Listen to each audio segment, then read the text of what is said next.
আল্লাহ পাক বলে দিলেন ওয়াসাইনাল ইনসানা বিওয়ালিদাইহি ইহসানা হামালাতহু উম্মুহু কুরহা ওয়া ওয়াদাআতহু কুরহা। তোরা তোদের বাপ আর মায়ের সেবা যত্ন কর। কেন? তোদের মা তোদের বড় কষ্ট করে গর্ভে ধারণ করেছে, দুনিয়ার মুখটা বড় কষ্ট করে দেখিয়েছে। সন্তান তুমি যত বড় আলেম, হাফেজ, মাস্টার, ডাক্তার, ইঞ্জিনিয়ার, প্রফেসর হও না কেন, ইন্নাল জান্নাতা তাহতা কুদামিল উম্মাহাত। হে ছেলে মেয়েরা, তোদের জান্নাত স্বর্গ হলো তোদের বাপ আর মায়ের পায়ের তলায়। এই বাপের ভাত দেয় না, অনেক ছেলে আছে এখানে মায়ের ভাত দেয় না। আমার ওয়াজ শুনবে, ছি ছি ছি, লজ্জা করা উচিত। বাপকে একটা লুঙ্গি কিনে দিয়েছে, তার দাম 300 টাকা। শ্বশুরকে যে মালটা কিনে দিয়েছে তার দাম 1300 টাকা। অভাগিনী মাকে একটা শাড়ি কিনে দিয়েছে, তার দাম 500 টাকা। শাশুড়িকে যে মালটা কিনে দিয়েছে তার দাম 2500 টাকা। মনে পড়ছে? খারাপ সেন্স নেবেন না। আচ্ছা, একটা প্রশ্ন করি, বলুন তো দেখি। সেদিন আমি MA সেকেন্ড ইয়ারের ছেলে মেয়েদের পড়াতে পড়াতে এই প্রশ্নটি করছিলাম, দেখি আপনাদের করি। আচ্ছা, ছেলে কখন লাথি মারলে মা হাসে, ছেলে কখন লাথি মারলে মা কাঁদে? দুটোই লাথি। পেটের ভিতরে বাচ্চা যখন মায়ের পেটের ভিতরে থাকে, 2 দিন নড়াচড়া না করলে তারপরে যখন লাথি মারে না, মা আনন্দে হেসে ওঠে, ওটাও লাথি।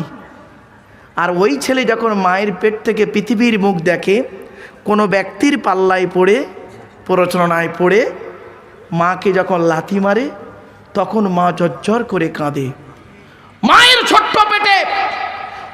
ছোট্ট পেটে ছেলের জায়গা হয় 10 মাস 10 দিন। কদিন? মায়ের ছোট্ট পেটে ছেলের জায়গা হয় 10 মাস 10 দিন। কিন্তু ছেলের 4 কামরা বিল্ডিংয়ে, 4 কামরা ঘরে অভাগিনী মায়ের একটু শোয়ার জায়গা হয় না। তুমি শিক্ষিত মানুষ, তোমাকে শিক্ষিত লোক বলে না। What is the definition of education? Education কাকে বলে? EDUCATION। এক একটা লেটারের এক একটা গুণাগুণ আছে, তবেই তাকে এডুকেশন বা শিক্ষা বলে। ই থেকে ইগারডি, ডি থেকে ডেভেলপমেন্ট, ইউ থেকে ইউনিভার্সাল, সি থেকে ক্যাপাবিলিটি, এ থেকে অ্যাক্টিভ, টি থেকে টলারেন্স, আই থেকে ইন্টেলিজেন্ট, ও থেকে ওবিডিয়েন্স, এন থেকে ন্যাচারাল। এতগুলি গুণে গুণান্বিত বস্তুকে বলা হয় এডুকেশন বা শিক্ষা। শিক্ষাটা নেবে কে? যে নেবে তাকে বলা হয় স্টুডেন্ট। Who's student? এই স্টুডেন্ট কে বলে? এখানে অনেক ছাত্রছাত্রী আছে। স্টুডেন্ট কে বলে? কাকে স্টুডেন্ট বলে? কে স্টুডেন্ট? পল্লী স্টুডেন্ট। ওই 10টায় গেল, 4টেই এলো, আমতলা, জামতলা, বুড়ির বেলতলা, মাছতলা, ইকোপার, নিকোপার, চিড়িয়াখানা, ভিক্টোরিয়া, জাদুঘর, তারামণ্ডল, নদীর পার্কে বসে প্রেম করলো, সারা বছর পড়লো না, পরীক্ষার খাতায় টুকরি করলো, স্যার ধরলো, ছুরি মারলো, ওর স্টুডেন্ট বলে না। STUDENT। এক একটা লেটারের এক একটা গুণাগুণ আছে, তবেই তাকে স্টুডেন্ট বলে। এস থেকে স্টাডি, টি থেকে ট্রুথফুল। স্টুডেন্ট হতে গেলে তাকে সত্যবাদী হতে হবে। এখনকার ছাত্র ছাত্রীরা বেশি মিথ্যাবাদী, ঠিক না বেটি? এখন লেখাপড়া কোথায় হয় শুনবেন? পেচ্ছাপখানায়, পায়খানায়। ভুল বললাম না? এই মেয়েরা বসে আছে, ছেলেরা বসে আছে। মাধ্যমিকের সেন্টার যেখানে হয়, এ বাবা আমার স্কুলের সেন্টার পড়ে, আমি জানি। মাধ্যমিকের সেন্টার যেখানে হচ্ছে, টয়লেটে গিয়ে দেখি বাপরে বাপ, বইয়ের পৃষ্ঠা ছেঁড়া, টুগলি, মাইক্রো জেরক্স, বই ছেঁড়া। সেখানে অন্য ছেলে পেশাব ফিরে চলে আসছে। ওই ছেলেটা আবার 20 বছর পরে স্টেজে এসে উনি লেকচার দেবে। ছি ছি ছি ছি ছি ছি। একবার বিবেক বলে একটা জিনিস থাকে তো, মনুষ্যত্ব বলে একটা জিনিস আছে। মানুষ কাকে বলে একটু বাড়ি থেকে ভাবুন। এস থেকে স্টাডি, টি থেকে ট্রুথফুল, ইউ থেকে ইউনিটি বা আনকমন, ডি থেকে ডেমোনিয়াস, এই থেকে এফিসিয়েন্ট, এন থেকে নোবেল, টি থেকে টিপটপ। এতগুলি গুণে গুণান্বিত ব্যক্তিকে বলা হয় স্টুডেন্ট, যাকে তাকে স্টুডেন্ট বলে না। আচ্ছা, শিক্ষাটা দেবে কে? যিনি দেবেন তাকে বলা হয় কি? টিচার। Who's teacher? কে টিচার? পড়ালেই টিচার না গো বাপ। TEACHER টি থেকে ট্রেনার, প্রশিক্ষণ প্রাপ্ত হতে হবে তবেই তুমি টিচার। ই থেকে ইগারলি, আগ্রহী হতে হবে তবেই তুমি টিচার। এ থেকে এবিলিটি, দক্ষতা থাকতে হবে তবেই তুমি teacher. Most important letter C, C থেকে ক্যারেক্টার, চরিত্র ঠিক থাকতে হবে তবেই তুমি টিচার।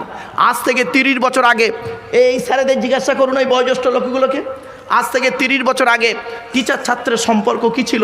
আমরা আমাদের স্যারেদের দেখলে সাইকেল থেকে নেমে যেতাম, ঠিক না বেটি? স্যার আসছে, কি হিন্দু কি মুসলিম দেখতাম না, স্যার আসছে সাইকেল থেকে নেমে যেতাম, স্যারেদের সামনে ঘড়ি পরতাম না। আর এখন টিচার ছাত্রের সম্পর্ক শুনবেন, বন্ধু বিড়ি চেয়ে খায়, খৈনি মলে দেয়, ঠিক না বেটি? আজ অসুবিধা হচ্ছে। আজ থেকে 30 বছর আগে টিচার আর ছাত্রীর সম্পর্ক কি ছিল? পিতা আর কন্যার ন্যায়। মেয়েটি শিক্ষককে বাপের মতো ভক্তি করত, শ্রদ্ধা করত, আর শিক্ষক ছাত্রীটিকে নিজের কন্যা বলে মনে করত। এখন কি হয়েছে শুনবেন, সব জায়গায় নাই, বেশ কিছু জায়গায় শিক্ষক ছাত্রীর সম্পর্ক স্বামী স্ত্রী। প্রাইভেট পড়াতে দিয়েছে, ইংরাজি করাতে দিয়েছে, আরবি পড়াতে দিয়েছে, হারামখোর বেটাও পড়িয়ে এনে বসে আছে। এই জন্যই নবী বললেন, the messenger of Allah, peace be upon him, said, the best among you those with good manner.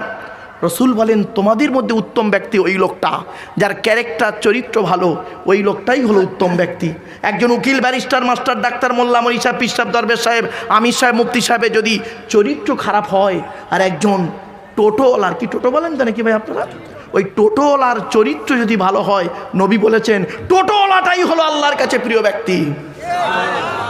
Many loss is something loss, health loss is nothing loss, but character loss is everything loss. মানুষের যদি টাকা চলে যায়, income করলে টাকাটা আবার ফিরে আসবে। মানুষের যদি শরীর চলে যায়, ভালো মন্দ খেলে শরীরটাও ফিরে আসবে। কিন্তু বন্ধুরে, মানুষের যদি চরিত্র চলে যায়, চরিত্র কিন্তু আর ফিরে আসবে না। এই জন্যই নবী বলেছিলেন, বুখারীর হাদিস, নবী বললেন, তোরা আমাকে দুটো জিনিসের গ্যারান্টি দে, তোরা আমাকে দুটো জিনিসের গ্যারান্টি দে, আমি মুহাম্মদ সাল্লাল্লাহু আলাইহি ওয়াসাল্লাম তোদের স্বর্গ বা জান্নাতের গ্যারান্টি দিয়ে দেবো। কি? দুই ঠোঁটের মাঝখানে এই জিভ, দুই ঠোঁটের মাঝখানে জিভের গ্যারান্টি দে। হারাম খাবার খাওয়া থেকে জিভটাকে ঠিক কর, বাজে ভাষা বলা থেকে জিভটাকে ঠিক কর, পরনিন্দা পরচর্চা করা থেকে জিভটাকে ঠিক কর, আর দুই রানের বীজখানে অর্থাৎ লজ্জাস্থানকে হেফাজত কর। দুই ঠোঁটের মাঝখানে, দুই রানের বীজখানে, এই দুটো জিনিসের গ্যারান্টি তোরা আমাকে দে, আমি মুহাম্মদ সাল্লাল্লাহু আলাইহি ওয়াসাল্লাম তোদের জান্নাতের গ্যারান্টি দিয়ে দেবো। যান বাড়ি চলে যান, এবার গিয়ে দেখবেন হয় চাচার নিচে খারাপ, নয় চাচার ওপরে খারাপ, ঠিক না বেটি? যার দুটোই খারাপ ও জাহান্নামী, আর যার দুটোই ভালো, একজন চাষি হলো জান্নাতি। জোরে বলুন সুবহানাল্লাহ। আমার বাপেরা, আলোচনা চলছে এখন কার? আল্লাহর। চলুন, অসুবিধা হচ্ছে আপনাদের? চলো, এখন মায়ের দুধ কয়দিন খাবো? কোরআন জানিয়ে দিচ্ছে, والوالدات يرضعن أولادهن حولين كاملين। 2 নম্বর পারা 17 নম্বর পৃষ্ঠার 1 নম্বর লাইন, সূরার নাম সূরা বাকারার মধ্যে আল্লাহ পাক বলে দিলেন, মায়ের দুধ তোরা 2 বছর পান করবি। ক বছর? 2 বছর। এখনকার ডিজিটাল মা বের হয়েছে, এখানে আছে অনেক, দেখবেন ডিজিটাল মা। আমরা আমাদের মায়েদের, স্যারেদের জিজ্ঞাসা করুন, আমরা আমাদের মায়েদের 2 থেকে 2.5 বছর দুধ খেয়েছি, ঠিক না বেটি? আর এখনকার ডিজিটাল মা বেরিয়েছে কিছু, দেখবেন এখানে বসে আছেন, ওরা করে কি 6 মাস দুধ খাওয়ায়, আর তারপরে একটা করে কি ফিটার বলেন, কি কি কি ধরিয়ে দেয় গালে, বলেন না রে ভাই, আপনারা কি বলেন? মাইপোষ। ওই হলো মাইপোষ। আচ্ছা, আপনারা কি বলেন ওটাকে? মাইপোষ। এই দেখেন, ওই বস্তুটার কতগুলো নাম দেখুন পশ্চিমবাংলায়। আপনারা বলেন মাইপোষ, আমরা বলি ফিটার, আর এক জায়গা বলে ঢোকা, আর এক জায়গা বলে ফুসু ফুসু, আর এক জায়গা বলে ভেটুল, আর এক জায়গা বলে বুট। কতগুলো নাম দেখলেন? আচ্ছা, যাই হোক, আপনারা কি বললেন ওটা? তাড়াতাড়ি তাড়াতাড়ি। মাইপোষ। আচ্ছা, ওই মাইপোষে মুখটা কিসের হয়? এই প্লাস্টিক নয়, রবারের। রবারের, তাই তো? আচ্ছা, ওখানে ছিদ্র কটা থাকে? কটা? ভাবতে পেরেছেন কোনোদিন? চলুন কি বলছে দেখি।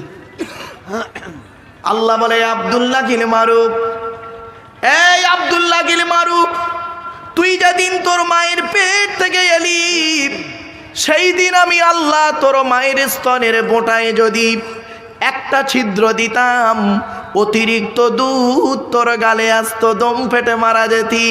না না না, সেই দিন আমি আল্লাহ তোর মায়ের স্তনের বোঁটায় গুনে গুনে 32টা ছিদ্র দান করেছি।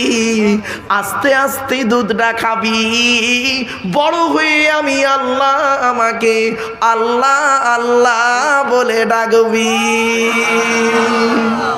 বন্ধুরে, বাপ আর মা কি জিনিস, আল্লাহর আলোচনা করতে গিয়ে ব্যাপক আলোচনা আসবে। ছোট্ট একটা প্রশ্ন করি আপনাদের, আপনারা আল্লাহকে মানেন? জোরে বলুন। হ্যাঁ মানেন? কি দেখে মানেন? হয়ে গেছে। চলুন, আমি এইরকম প্রশ্ন আমাকে করেছিল কোথায় জানেন? তাহলে আপনাদের বলি। আমি বোম্বাই জলসায় যাচ্ছিলাম, বোম্বাই। তো দমদম এয়ারপোর্ট থেকে যখন প্লেনে উঠি, যখন আমি বোর্ডিং পাসটা নিই, টিকিটটা যখন নিই, সিট নাম্বার, তখন আমি বলেছিলাম প্লিজ উইন্ডোজ, জানালার দিকে সিটটা দেবেন। তো করেছে কি, আমাকে জানালার দিকে সিট দিয়েছে। তো আমি আমার সিটে গিয়ে বসেছি। প্লেনের দুটো সিট আছে, এদিকে তিনটে এদিকে তিনটে, মাঝখানে রাস্তা, মানে জেনারেলদের জন্য। বিজনেস ক্লাসের জন্য তাদের আলাদা দুটো দুটো থাকে, যাই হোক ভিআইপিদের জন্য। তো আমি বিজনেস ক্লাস মানে এমনি সাধারণ ক্লাসে উঠেছি। দেখি আমার বাম পাশে এক ভদ্রলোক বসেছেন, বাম পাশে এক ভদ্রলোক। উনি pant suit boot coat tie পরে আছেন, আর আমি সাদা পায়জামা, সাদা পাঞ্জাবি, সাদা টুপি আর কালো একটা কোট গায়ে দিয়েছি আমি। তো ভদ্রলোক উনি প্রথমে আমাকে ভেবেছেন আমি একজন বিহারি, বিহারি ভেবে আমাকে বলছেন আপ কাহা যাएंगे? তো আমি বললাম हम कलकत्ता से मुंबई जाएंगे। आप कहाँ जाएंगे? উনি বলছে हम भी कलकत्ता से मुंबई जाएंगे। আমিও কলকাতা থেকে মুম্বাই যাচ্ছি। উনি আমাকে বলছেন किस काम के लिए जाते हैं भैया वहाँ? कोई बिजनेस है? আপনি কী জন্য ওখানে যাচ্ছেন? কোনো ব্যবসা করার জন্য? বললাম নেই নেই বিজনেস নেই, तकरीर करने को वहाँ जाता हूँ, तकरीर করার জন্য ওখানে যাচ্ছি। উনি বলছেন तकरीर মিন্স, तकरीर মানেটা কি? বললাম तकरीर মিন্স ইসলামিক লেকচার। বলছে okay thanks, all the best. বলছে are you know Bengali language? আপনি কি বাংলা ভাষা জানেন? আমি বললাম as I know Bengali language, আমি বাংলা ভাষা জানি। উনি বলছেন please respect to Bengali language, আপনি দয়া করে বাংলা ভাষায় কথা বলুন। তা আমি বলছি বলুন। উনি বলছেন বলুন, গোদা বাংলা চালু হয়েছে এবার, যা হয় বাঙালি দুটো হলে। চলুন, এবার উনি আমাকে বলছেন শোনেন, কোথায় গিয়ে ঠেকে দেখুন লাস্টে। উনি আমাকে বলছেন আপনার নাম কি? তা আমি বললাম আমার নাম আব্দুল্লাহির মারুফ। আপনার নাম? বলছে আমার নাম তুষার কুমার সেন। ভালো, আপনি কি করেন? আমাকে বলছে আপনি কি করেন? বললাম আমি একজন স্কুল টিচার। আপনি? উনি বললেন আমি হলাম কলকাতা হাইকোর্টের একজন সিনিয়র অ্যাডভোকেট। মূর্খ লোক নয়, এতক্ষণ ভাবছিলেন হাসছিলেন, মূর্খ লোক নয়, কলকাতা হাইকোর্টের একজন সিনিয়র অ্যাডভোকেট। ওনার বয়স তখন 76 বছর, কচি খোকা নয়। তো উনি বলছেন এখন তো এখান থেকে মুম্বাই যেতে প্রায় 3 ঘন্টা লাগবে প্লেনে বসে বসে, তা দুজনে গল্প করলে ভালো হয় না? তা বললাম ওকে, কোনো অসুবিধে নেই। তো বলছে আমি আপনাদের কোরআন শরীফ পড়েছি, শোনেন এবার। বলছে আপনাদের কোরআনটা আমি গোটা পড়েছি, পড়ে আমার কিছু প্রশ্ন মাথায় জেগেছে, তো যদি কিছু মনে না করেন এই প্লেনের মধ্যে সেই প্রশ্নগুলো আপনাকে করতে পারি কি? তা বললাম করেন, যদি জানা থাকে উত্তর দেব, জানা না থাকলে পরে জেনে বলবো আপনাকে। বলেন। প্রথম প্রশ্ন ওনার, এখনই আপনাদেরকে যেটা করলাম, উনি আমাকে প্রথম প্রশ্ন করছে আপনি আল্লাহকে মানেন? কি বুঝলেন? আপনারা তো এক কথায় বলে দিলেন হ্যাঁ মানি। উনি বলছেন আমাকে আপনি আল্লাহকে মানেন? কিছুক্ষণ চুপ করে থেকে বললাম, ভাবলাম এরকম একজন শিক্ষিত মানুষ আমাকে এরকম একটা প্রশ্ন করলো কেন? নিশ্চয়ই এর মধ্যে কিছু লজিক আছে, ঠিক না বে ঠিক? সহজ ইজিলি নেবেন না সব কথাকে। তো বলছে আপনি আল্লাহকে মানেন? তা আমি বললাম হ্যাঁ মানি। পট করে বলছে কি দেখে মানেন?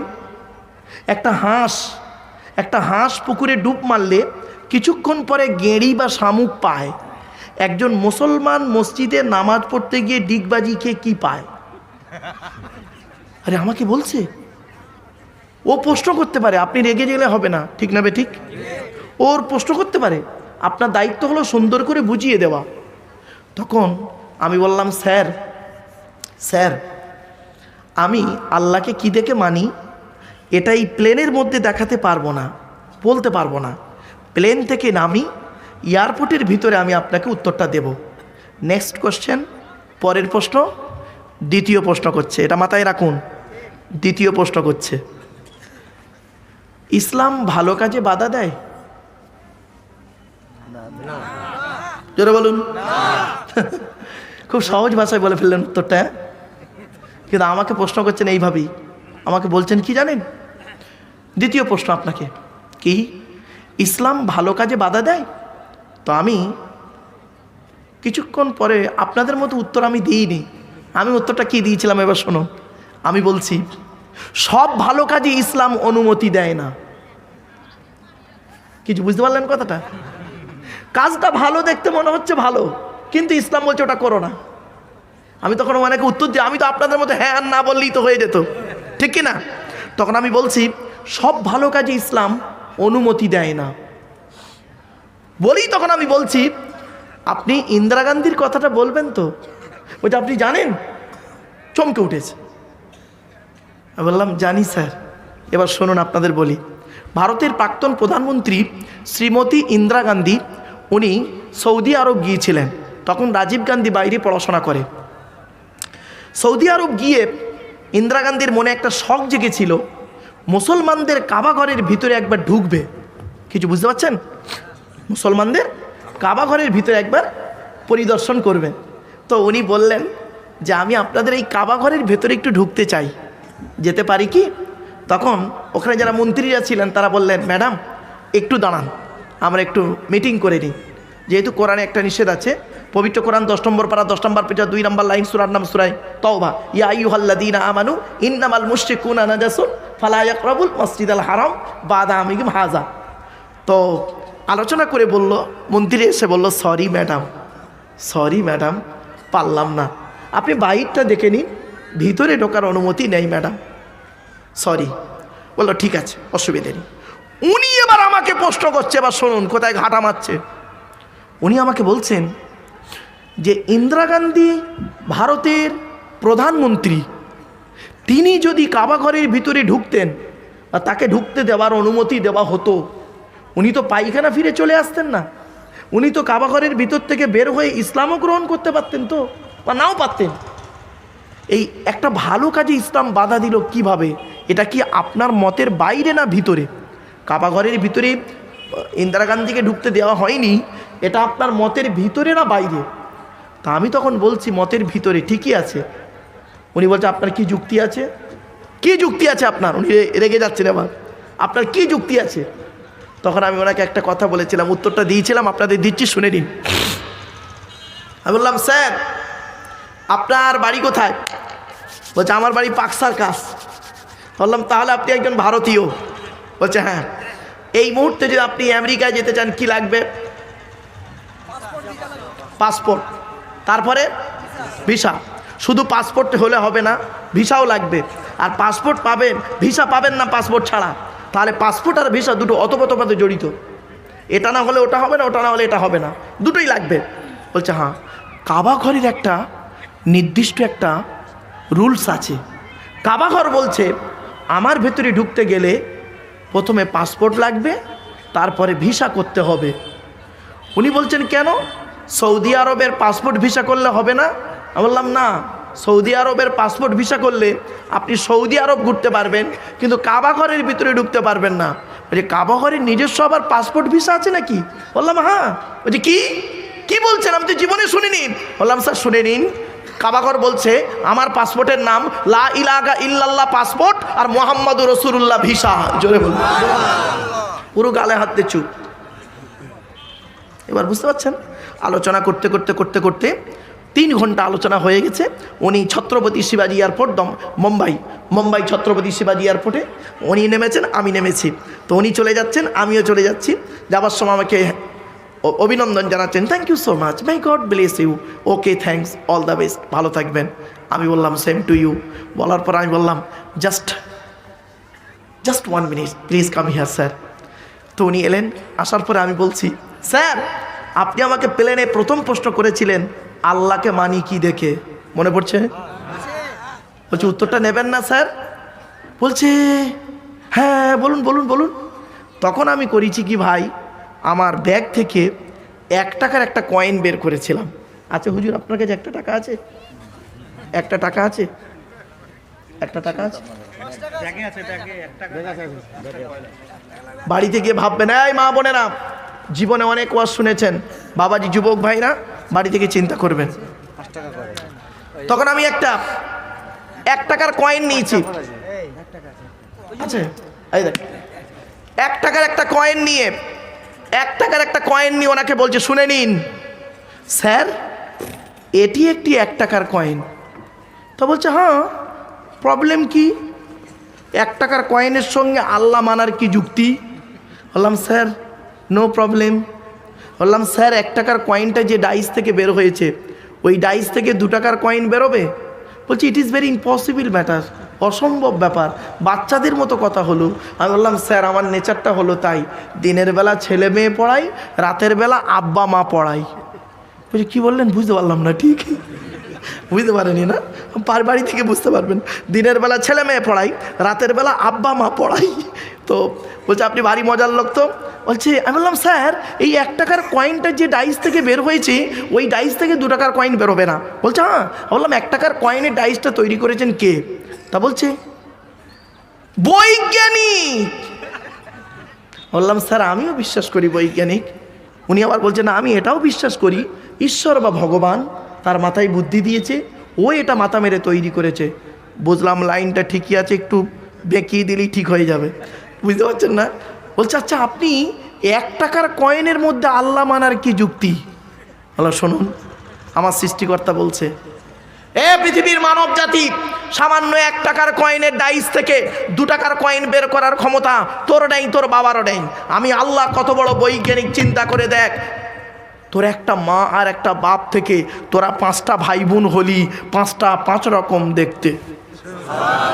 ومن آياته خلق السماوات والأرض واختلاف ألسنتكم وألوانكم। কোরআনী আয়াত 21 নম্বর পারার 5 নম্বর পৃষ্ঠার 8 নম্বর লাইন, সূরার নাম সূরা রুমের মধ্যে আল্লাহ বলে দিলেন, হে মানব জাতি, হে মানব জাতি, হিন্দু মুসলমান কোনো পার্থক্য নেই, হে মানব জাতি তোরা আমাকে মানবি কি দেখে? সামান্য 1 টাকার কয়েনের ডাইস থেকে 2 টাকার কয়েন বের করার ক্ষমতা তোর নেই, তোর বাবারও নেই। আমি আল্লাহ কত বড় বৈজ্ঞানিক, চিন্তা করে দেখে, তোর মায়ের পেটের ভিতর থেকে তোরা 5টা ভাই বোন হলি, কার গায়ের রং কালো, কার গায়ের রং ফর্সা, কেউ হয়েছে লম্বা, কেউ হয়েছে বেঁটে, কেউ হয়েছে নারী, কেউ হয়েছে পুরুষ, এমনকি কারোর বুড়া আঙুলের ছাপের সঙ্গে কারোর বুড়া আঙুলের ছাপের কোনো মিল নাই। আচ্ছা আপনারা আধার কার্ড করেছেন তাড়াতাড়ি? আচ্ছা আধার কার্ড করার সময় অফিসাররা আপনাদেরকে বলেছিল চোখটা বড় করে চান? বলেছিল কেন? চোখ চেয়ে বড় করেছিলেন কেন? শুনে নিন, 1500 বছর আগে কোরআনে আল্লাহ বলে দিয়েছে এটা। আজকে আমরা গবেষণা করিনি তো। আপনারা জানেন নামাজের কথা কোরআনে আছে 82 থেকে 83 জায়গায়, আর লেখাপড়ার কথা কোরআনে আছে 92 জায়গায়। কোন সংখ্যাটা বেশি, 82 না 92? তাহলে লেখাপড়া কেন করেন না? লেখাপড়া কেন করেন না? গবেষণা কেন করেন না? আমি আপনাদেরকে রিকোয়েস্ট করে যাচ্ছি, ছেলে মেয়েদেরকে লেখাপড়া শেখান। আপনারা ছেলে মেয়েদেরকে ইংরাজি শিক্ষা দিন, ইংরাজি শিক্ষা দিন, ইন্টারন্যাশনাল ল্যাঙ্গুয়েজ ইংলিশ তাকে শিক্ষা দিন। রিলিজিয়াস ল্যাঙ্গুয়েজ হচ্ছে কি অ্যারাবিক, আরবি শিক্ষা দিন, কোরআন শিক্ষা দিন। এবং বর্তমান সময়ে চলতে গেলে কম্পিউটারের খুব দরকার, কম্পিউটার শিখিয়ে দিন। ব্যাস, আপনার ছেলের চিন্তা আপনাকে করতে হবে না, ইন ফিউচারের চিন্তা ছেলের চিন্তা আপনাকে করতে হবে না। আপনি তো সেটাই করেন না, লেখাপড়ায় পিছিয়ে আছি এখনও। আমরা অনেক অনুরোধ করে বলে যাচ্ছি ছেলে মেয়েদেরকে লেখাপড়া শেখান। আর বেশি করে ছেলেদের থেকে যেমন মাধ্যমিক, উচ্চ মাধ্যমিক, বিএ পাস, এমএ পাস করাচ্ছেন, আলেম, হাফেজ, মাস্টার, ডাক্তার, ইঞ্জিনিয়ার, প্রফেসর করাচ্ছেন, সাথে সাথে মেয়েদেরকেও মাধ্যমিক, উচ্চ মাধ্যমিক, বিএ পাস, এমএ পাস, আলেমা, হাফেজা করাবেন। কারণ কি জানেন, ইংরাজিতে একটা কথা আছে, 1 mother's is equal to 100 teachers. একটা মা হলো 100 জন শিক্ষকের সমতুল্য। ঠিক না বেঠিক? একটা পুরুষ শিক্ষিত হলে সে কেবল নিজেই শিক্ষিত হয়, একজন মেয়ে ছেলে শিক্ষিত হলে গোটা পরিবারটা শিক্ষিত হয়। একটু মাথায় রাখুন না। চলুন না গিয়ে যাই। ছোট্ট একটা এক্সাম্পল, এখন আলোচনা চলছে আল্লাহর, শুনে নিন। ছোট্ট একটা উদাহরণ দিচ্ছে, বলুন তো দেখি, মুরগি আগে না ডিম আগে? মুরগি এলো কোত্থেকে? সে বলে মোরগ আগে। দেখেছেন আল্লাহ নিজেই বলছে, বান্দা শোন, এই নগর আর মানুষেরা, নগরা গ্রামটার নাম তো ঠিক বলছি? হ্যাঁ, নগর না নগরা? রয়াকা, যাই হোক, এই নগর আর মানুষেরা, সামান্য মুরগি আগে না ডিম আগে, এইটুকু বলতে বলতে তোদের মাথার বেরেন শেষ।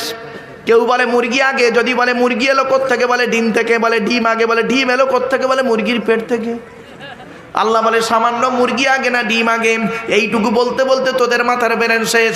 আমি আল্লাহ তোদের জানিয়ে দিচ্ছি, ইন্নামা আমরুহু ইযা আরাদা শাইআন আইয়াকুলা লাহু কুন ফায়াকুন। 23 নম্বর পারা 4 নম্বর পৃষ্ঠা, সূরার নাম সূরা ইয়াসিনের মধ্যে আল্লাহ বলে দিলেন, বান্দা শোন, এই পৃথিবীর জমিনে আমি আল্লাহ যখন কোনো জিনিস তৈরি করার ইচ্ছা করি, খালি বলি কোনু হয়ে যা, পায়া কোনো হয়ে যায়। বান্দা, কোনটা আগে কোনটা পরে বান্দা তোদের বলার কোনো ক্ষমতাই নেই। আমি আল্লাহই জানি কোনটা আগে কোনটা পরে। আল্লাহ বলে, বান্দা তোরা আমাকে মানবি কেন? একবার লক্ষ্য করে দেখ, তোরও হজম শক্তি দিয়েছি, হাতিরও হজম শক্তি দিয়েছি, পৃথিবীতে একটা ফল তৈরি করেছি, নাম হলো তার বেল। বেল বেল বোঝেন তো? আল্লাহ বলে, বান্দা শোন, তোরা যখন বেল খেতে যাস, ওই বেলটাকে ফাটিয়ে ভেতরের মালটা বের করে পানি দিয়ে গুলে খাস, আর হাতিকে একটা গোটা বেল খেতে দিবি, ও হাতি গোটা বেলটাই গিলে নেবে। সকালবেলা যখন পায়খানা ফিরবে দেখবি গোটা বেলটাই তোকে ফেরত দেবে। বেলটা ফাটিয়ে দেখবি ভেতরের মাল আর নাই। শুধু তাই নয়, আল্লাহ বলে, বান্দা শোন, তোরা আমাকে মান। এখন কার আলোচনা চলছে? আল্লাহ বলে, তোরা আমাকে মানবি কেন? একবার চিন্তা করে দেখ। ছোট্ট একটা উদাহরণ, আল্লাহ বলে, বান্দা শোন, এই পৃথিবীর জমিনে তোদের একটু বুদ্ধি দিলাম, সেই বুদ্ধি নিয়ে তোরা পৃথিবীতে করলি কি? একটা মেশিন তৈরি করলি। তোদের তৈরি মেশিনের নাম দিলি ফ্রিজ। ফ্রিজ ফ্রিজ বোঝেন তো? হ্যাঁ, আল্লাহ বলে, তোদের তৈরি ফ্রিজের গুণাগুণ কিরে? গরমকে ঠান্ডা করিস, ঠান্ডারে 0 ডিগ্রি নিচে নামিয়ে তাকে বরফ জমিয়ে দিস। তোদের তৈরি ফ্রিজের পানি খেলে থাইরয়েড বেড়ে যাবার সম্ভাবনা বেশি। তোদের তৈরি ফ্রিজটা কারেন্ট ছাড়া চলে না, তোদের তৈরি ফ্রিজটা মাটির উপরে বসানো থাকে। আর আমি আল্লাহ পৃথিবীতে একটা ফ্রিজ তৈরি করেছি, আমার তৈরি ফ্রিজের নাম হলো শীতকাল আর গ্রীষ্মকাল। গরমকালে যত কলে পাম্প করবি, আমি আল্লাহ আমার তলার ফ্রিজ থেকে ঠান্ডা ঠান্ডা পানি বের করব, আর শীতকালে যত কলে পাম্প করবি, আমি আল্লাহ আমার তলার ফ্রিজ থেকে গরম গরম পানি বের করব। আল্লাহ বলে, বান্দা একটু লক্ষ্য কর। এরপরে আল্লাহ বলে, বান্দা শোন, তোরা আমাকে মানবি কেন? তোর বডির মধ্যে 9টা ছিদ্র দিয়েছি। কটা? 9টা ছিদ্র আছে। 2 চোখ, 2 নাক, 2 কান, 1টা গাল, সামনে পেছনে এই 9টা ছিদ্র। এই 9টা ছিদ্রের যে কোনো একটা ছিদ্রের মাধ্যমে, যে কোনো একটা ছিদ্র দিয়ে আমি আল্লাহ তোর আত্মাটাকে বের করে নিই। বাড়িতে গিয়ে দেখবেন, লক্ষ্য করবেন, কত মানুষ মারা গিয়েছে, মরে গেছে, লোকটা মারা গেছে, পেশাব ফিরে ফেলেছেন। কত মানুষ পায়খানা ফিরে ফেলেন। কত মানুষ দেখবেন মারা গেছে, চোখটা বড় করে চেয়ে আছে। ঠিক না বেটি? কত মানুষ মারা গেছে দেখবেন চোখটা বন্ধ, গালটা হাঁ করে আছে। কত মানুষ মারা গেছে দেখবেন হাতটা খিঁচে আছে, কানটা খাড়া হয়ে আছে। বাড়িতে গিয়ে চিন্তা করবেন, ভাববেন। শুধু তাই নয়, যারা মুমিন ব্যক্তি সৃষ্টিকর্তা আল্লাহকে 100% বিশ্বাস করে, তাদের আত্মাটাকে আল্লাহ পাক এমন ভাবে বের করে নেয়, ওই ব্যক্তি নিজেই বুঝতে পারে না কেমন করে মারা গেল। জোরে বলুন।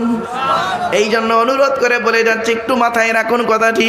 চলুন একটু এগিয়ে যাচ্ছি। 1 নাম্বার হলো কি? সৃষ্টিকর্তা বলছেন, বান্দা শোন, এই পৃথিবীতে তোর দেহের মধ্যে 4টে জিনিস দিয়েছি গুরুত্বপূর্ণ। কয়টা?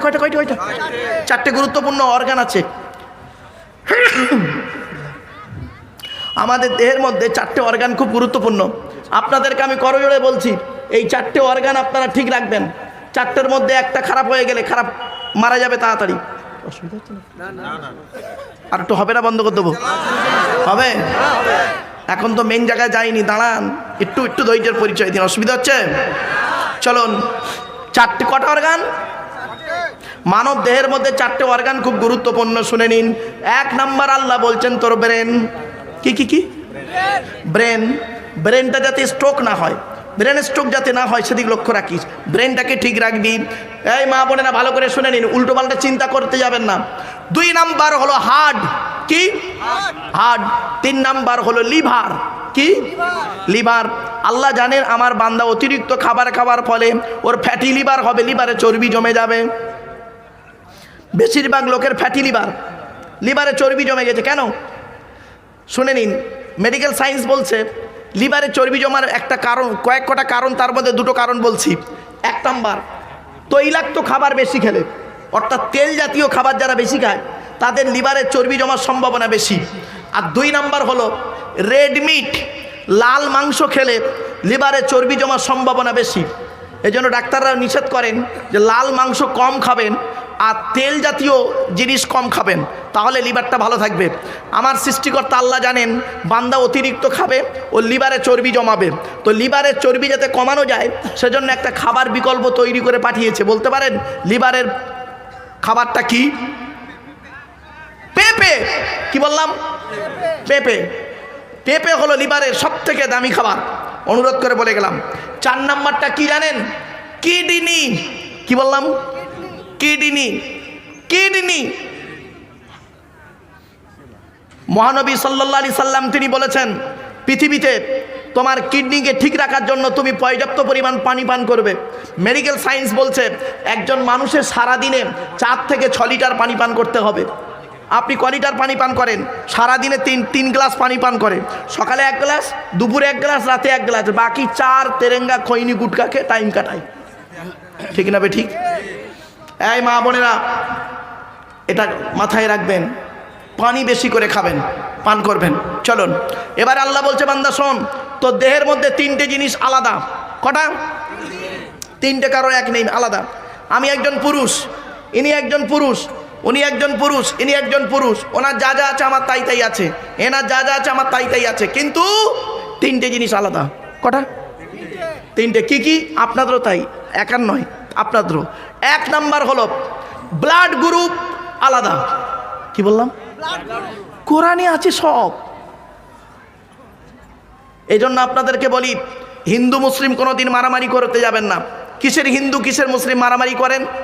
সৃষ্টিকর্তার আরাধনা উপাসনার পদ্ধতিটা আমাদের আলাদা হতে পারে। মানুষ হিসেবে এই প্রত্যেকেই আমরা হলাম আদমের সন্তান। ঠিক না বেটি? আমাদের আগমন হলো একটা, আমাদের আসার রাস্তা ছিল একটা, যাওয়ার রাস্তা অনেকটা, গন্তব্যস্থলটাও আবার অনেকটা। ছোট্ট উদাহরণ দিচ্ছি, আসার রাস্তা একটা। কি কি? বাপের পৃষ্ঠ হতে মায়ের পেটে থেকে পৃথিবীর মুখ দেখেছি। ঠিক না বেটি? যাওয়ার রাস্তা অনেকটা, কেউ গলায় দড়ি দিয়ে, কেউ অ্যাক্সিডেন্টে, কেউ আত্মহত্যা করে, আপনার কি বলবো, কেউ স্ট্রোক করে, কেউ বাড়ি এমনি বয়সজনিত কারণে মারা গেল। তাহলে যাওয়ার রাস্তা অনেকটা, গন্তব্যস্থলটাও আবার আলাদা। কেউ যায় শ্মশানে, কেউ যায় কবরে, কেউ যায় গর্তে, কেউ যায় বাঘের পেটে, কেউ আবার বোম বাস্টিং হয়ে পুড়ে ছাই হয়ে যায়।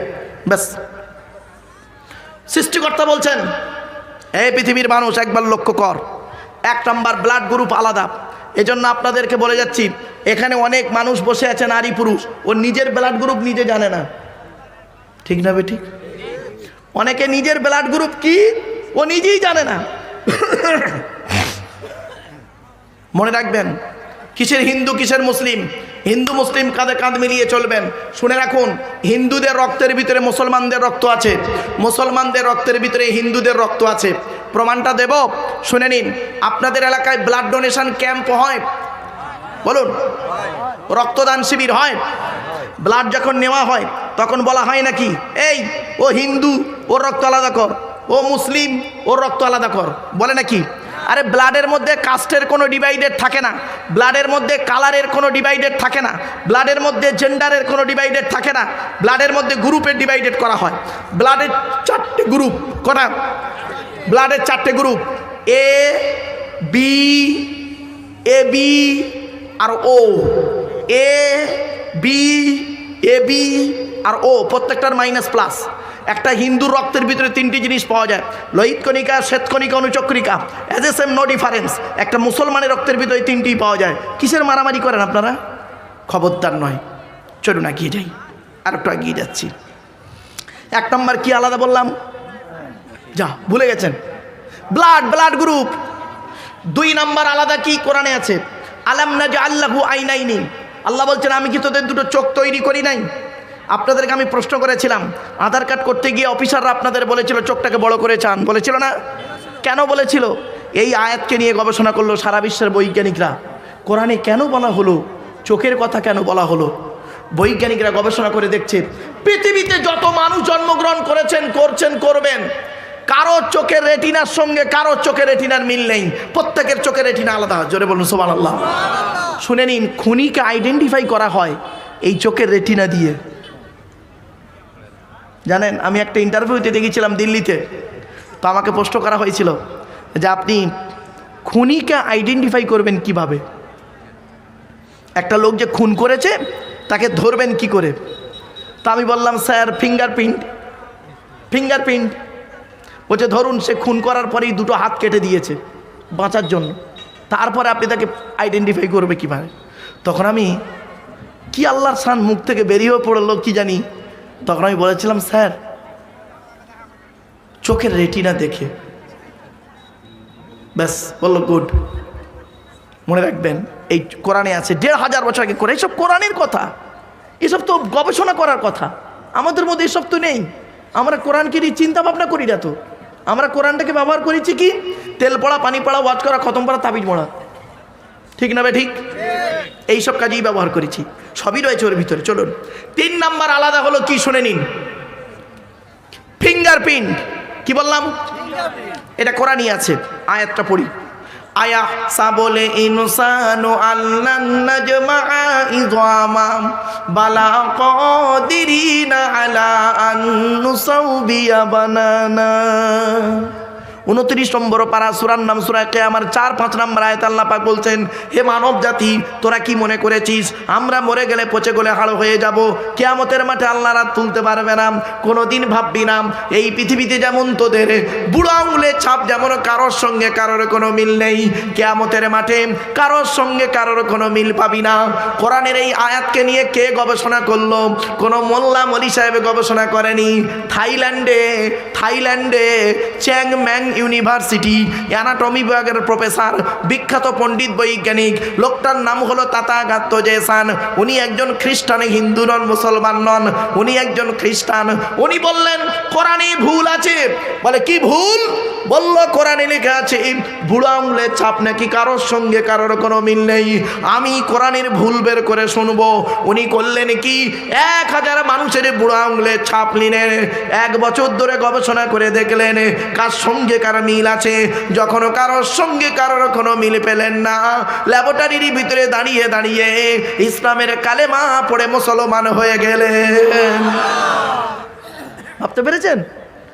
এ চিন্তা আমাদের মাথায় নেই। চলুন, এতক্ষণ আপনাদেরকে আল্লাহ সম্পর্কে ধারণা দিয়েছিলাম, তাই তো? অসুবিধা হচ্ছে আপনাদের? জাস্ট আল্লাহ সম্পর্কে আলোচনা চলছে প্রায় দেখতে দেখতে 12টা পার, 1.25 ঘন্টা।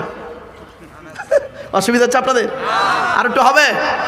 হ্যাঁ হবে একটু? ঠিক আছে, চলুন। এতক্ষণ মিষ্টি মিষ্টি ওয়াজ করেছি, এবার একটু স্ল্যাক ল্যাঙ্গুয়েজ ইউজ করব। অসুবিধা হবে? মানে গরম গরম ওয়াজ হবে, অসুবিধা হবে? আচ্ছা চলুন, আমি একটা প্রথম প্রশ্ন করি। হিন্দু, মুসলিম, নারী, পুরুষ বলুন দেখি, মুসলিম অমুসলিম সকলে বলুন তো দেখি, ইসলামে মদ হালাল না হারাম? জোরে বলুন। হারাম। আপনাদের গ্রামে মসজিদ আছে? একজন মুসলিম যুবক ছেলে, ভালো করে বুঝে নিন, একজন 25 বছরের মুসলিম যুবক ছেলে সাদা পায়জামা পাঞ্জাবি পরে, সাদা টুপি পরে জুম্মার দিনে মসজিদে উঠেছে জুম্মার নামাজ পড়তে। প্রচুর পরিমাণ বাংলা মদ খেয়ে, কি মাল বাংলা, ইংলিশ নয়, বাংলা মাল খেয়ে উঠেছে ছেলেটি মসজিদে জুম্মার নামাজ পড়তে। আপনারা তাকে কি করবেন? বলুন। বের করে দেবেন। ছেলেটি বের হতে না চাইলে মেরে বের করে দেবে, তাই তো? সত্যি সত্যি আপনাদের দেখে মনে হচ্ছে না এইমাত্র সন্ধ্যাবেলা জান্নাতের জানলা ভেঙে সব পালিয়ে এসছে ফেরেশতা। এ মুসলমানের বাচ্চা, ছেলেটার অপরাধ কি? মদ হারাম খাবা, মসজিদ পবিত্র স্থান, এই জন্য তাকে বের করে দিলেন। তো শুনে নিন এবার, মদ খাওয়া যেমন হারাম, সুদ খাওয়া তেমন হারাম, বিয়ের পণ নেওয়া তেমন হারাম, জমির আল চুরি করা তেমন হারাম, হুকুমের কারেন্ট নেওয়াও তেমন হারাম, পিতা পুত্রের মধ্যে গন্ডগোল করাও তেমন হারাম, স্ত্রীর মারধর করাও তেমন হারাম, পিতামাতার অবাধ্য হওয়া তেমন হারাম। মদ করেকে বের করে দিলে আর সুদ করেকে মসজিদের সেক্রেটারি বানিয়ে দিলে। সে বলে সুবহানাল্লাহ।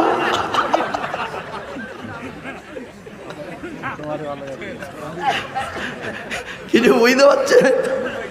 চলুন, এই জন্য কোরআনে আল্লাহ পাক বলে দিয়েছেন, আমার কথা নয় কোরআনের কথা। এবার চলুন কোথায় গিয়ে ঘাটা পড়ে। আচ্ছা, আমাদের সৃষ্টিকর্তার নাম কি? জোরে বলুন। আল্লাহ পাক না না পাক? পাক। কোরআন কার বাণী? পাক না না পাক? মসজিদ কার ঘর? পাক না না পাক? কি দাঁড়ালো? আল্লাহ পাক, তার কথা পাক, তার ঘরও পাক। এবার আল্লাহ নিজেই বলছে, আমি বলিনি। এই নগরার মানুষেরা, আমি আল্লাহ পাক, আমার কথাটাও পাক, আমার ঘরটাও পাক। তাহলে আমার ঘরের সভাপতি, সেক্রেটারি, ক্যাশিয়ার, কমিটি কেন না পাক হবি? আল্লাহ কোরআনেই বলে দিয়েছে মসজিদের কমিটি কে হবে। বলবো বলবো বলবো হ্যাঁ? আপনাদের এগ্রি দেখে মনে হচ্ছে মসজিদ কমিটির সঙ্গে আপনাদের ফ্যাকশন আছে।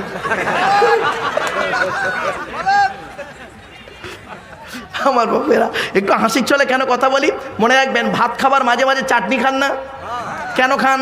মুখটা ছেড়ে যাবে, টেস্ট এসে যাবে, খাবার খেতে ভালো লাগবে। তো মাঝে মাঝে একটু চাটনি দেবো, স্যালাড দেবো, শসা কেটে দেবো, কাঁচা লঙ্কা কুচে দেবো, ধনে পাতা সমেত, টমেটো কুচে, লেবু চটকে, চিন্তা নেই, অসুবিধা হচ্ছে? চলো বাপ, এবার আসছি কোরআনের কোথায় লেখা আছে মসজিদ কমিটি হবে শুনে নিন। আমি আয়াত, পারা, পৃষ্ঠা, লাইন বলে দিচ্ছি। বাবা হাফেজ সাহেবরা, বাপ আমার, তোমরা এগুলো খেয়াল করে একদিন। মসজিদ কমিটি সেই হবে যার মধ্যে 5টা গুণ আছে। কটা কটা কটা? ইন্নামা ইয়া'মুরু মাসাজিদাল্লাহি মান আমানা বিল্লাহ ওয়াল ইয়াউমিল আখিরি ওয়া আকামাস সালাতা ওয়া আতাজ যাকাত ওয়া লাম ইয়াখশা ইল্লাল্লাহ ফাআসা উলাইকা আইয়াকুনু মিনাল মুহতাদিন। 10 নম্বর পারার 8 নম্বর পৃষ্ঠার 7 নম্বর লাইন, সূরার নাম সূরা তাওবার 18 নম্বর আয়াত। এর বাংলা মানেটা এবার শুনুন। আল্লাহ বলে মসজিদ কমিটি সেই লোকটা হবে, মসজিদের দায়িত্ব সেই লোকটা নেবে যে লোকের মধ্যে 5টা গুণ পাওয়া যাবে। 1 নাম্বার লোকটা 100% ইমানদার হতে হবে। 2 নাম্বার লোকটা 100% কিয়ামতকে বিশ্বাস করবে। 3 নাম্বার হলো লোকটা 5 ওয়াক্ত নামাজ আদায় করবে। ও বাবা, কত মসজিদের কমিটি আছে 5 ওয়াক্ত নামাজও পড়ে না, ঠিক না বেটি? ও মসজিদ কমিটি নামাজ পড়ে না। 4 নাম্বারটা হলো আতাজ যাকাত, যদি যাকাত ফরজ হয় আদায় করবে তার উপরে। বাবা মসজিদের ক্যাশিয়ার আছে, দেখবেন কত মসজিদের ক্যাশিয়ার হিসেব চাইলে মাল খালি পালাচ্ছে, তার মানে মাল ঘাপলা। মসজিদের নামে পুকুর আছে, মসজিদের নামে জায়গা জমি, মসজিদের ঘর বাড়ি আছে, মসজিদের দোকান আছে, মসজিদের টাকা পয়সা আছে, আত্মসাৎ করে খেয়ে নিচ্ছে, ঠিক না বে ঠিক? খবরদার নয় বা। 5 নাম্বারটা হলো ওয়ালাম ইয়াখশা ইল্লাল্লাহ, মসজিদ কমিটি ওই লোকটা হবে যে লোকটা আল্লাহ ছাড়া কাউকে ভয় করবে না। এই 5টা গুণ।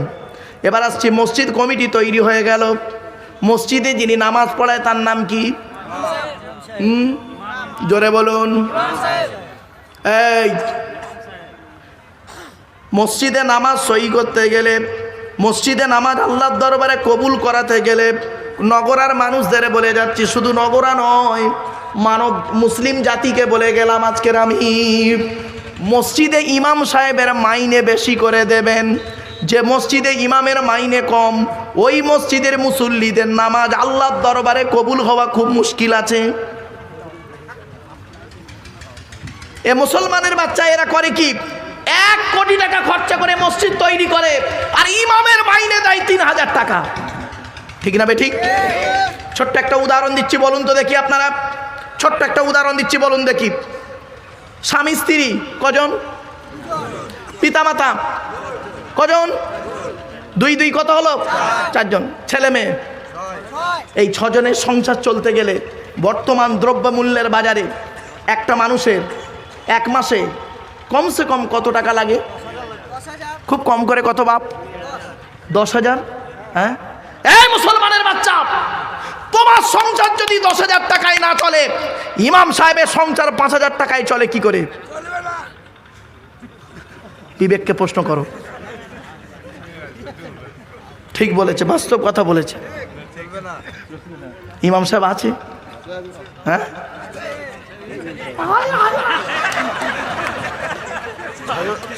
আমার ভাই মনে মনে করছে মনে হয় আমার চাকরিটা খেলো। না বাপ, বাস্তব কথা বলছি বাপ। 19 বছর ইমামতি করেছি আমি, 19 বছর ইমামতি করেছি আমি নিজে। 400 টাকা মাইনে, 400 টাকা মাইনে, 19টা বছর ইমামতি করেছি বাপ। এই দাড়ি দেখতে পাচ্ছেন না, সব সাদা। মেহেন্দি করেছি তাই কালার হয়ে আছে, নইলে সব সাদা। বাস্তব কথা বলে যাচ্ছে, হাতে ধরে বলে যাচ্ছে। আজকের আমি ওয়াজ নসিহত করতে আসিনি, 1994 সাল থেকে ওয়াজ করছি। আমার ওয়াজের জীবন হলো 30 বছর চলছে এই 2024 সালে। ভারতবর্ষ, বাংলাদেশ আর নেপাল। বাপেরা, হাতে ধরে বলে গেলাম। আর একটা কথা বলছি, মসজিদে ইমাম সাহেবের কাছে কেউ মুরগি জবাই করতে আসবেন না, কেউ মুরগি জবাই করতে আসবেন না। মুরগি জবাই করতে গেলে বাড়িতে বিসমিল্লাহ আল্লাহু আকবার বলে নিজে জবাই করবেন। মসজিদে ইমাম সাহেবের কাছে মুরগি জবাই করতে আসবেন না। লজ্জা করে না? ইমামের ইজ্জত তুমি জানো? ইমামের ইজ্জত কি তুমি জানো? তুমি মুরগি জবাই করতে পারিয়েছো ইমাম সাহেবের কাছে, নিজে জবাই করতে পারো না? এ মুসলমানের বাচ্চা, এরা মুরগি জবাই করতে ভয় পায়, আর ভোটের সময় ভাই ভাইকে ছুরি মারতে ভয় পায় না। ঠিক না বেঠিক?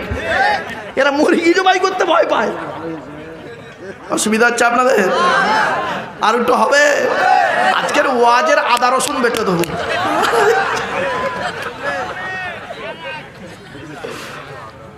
চলো বাবা, অসুবিধা হচ্ছে না তো?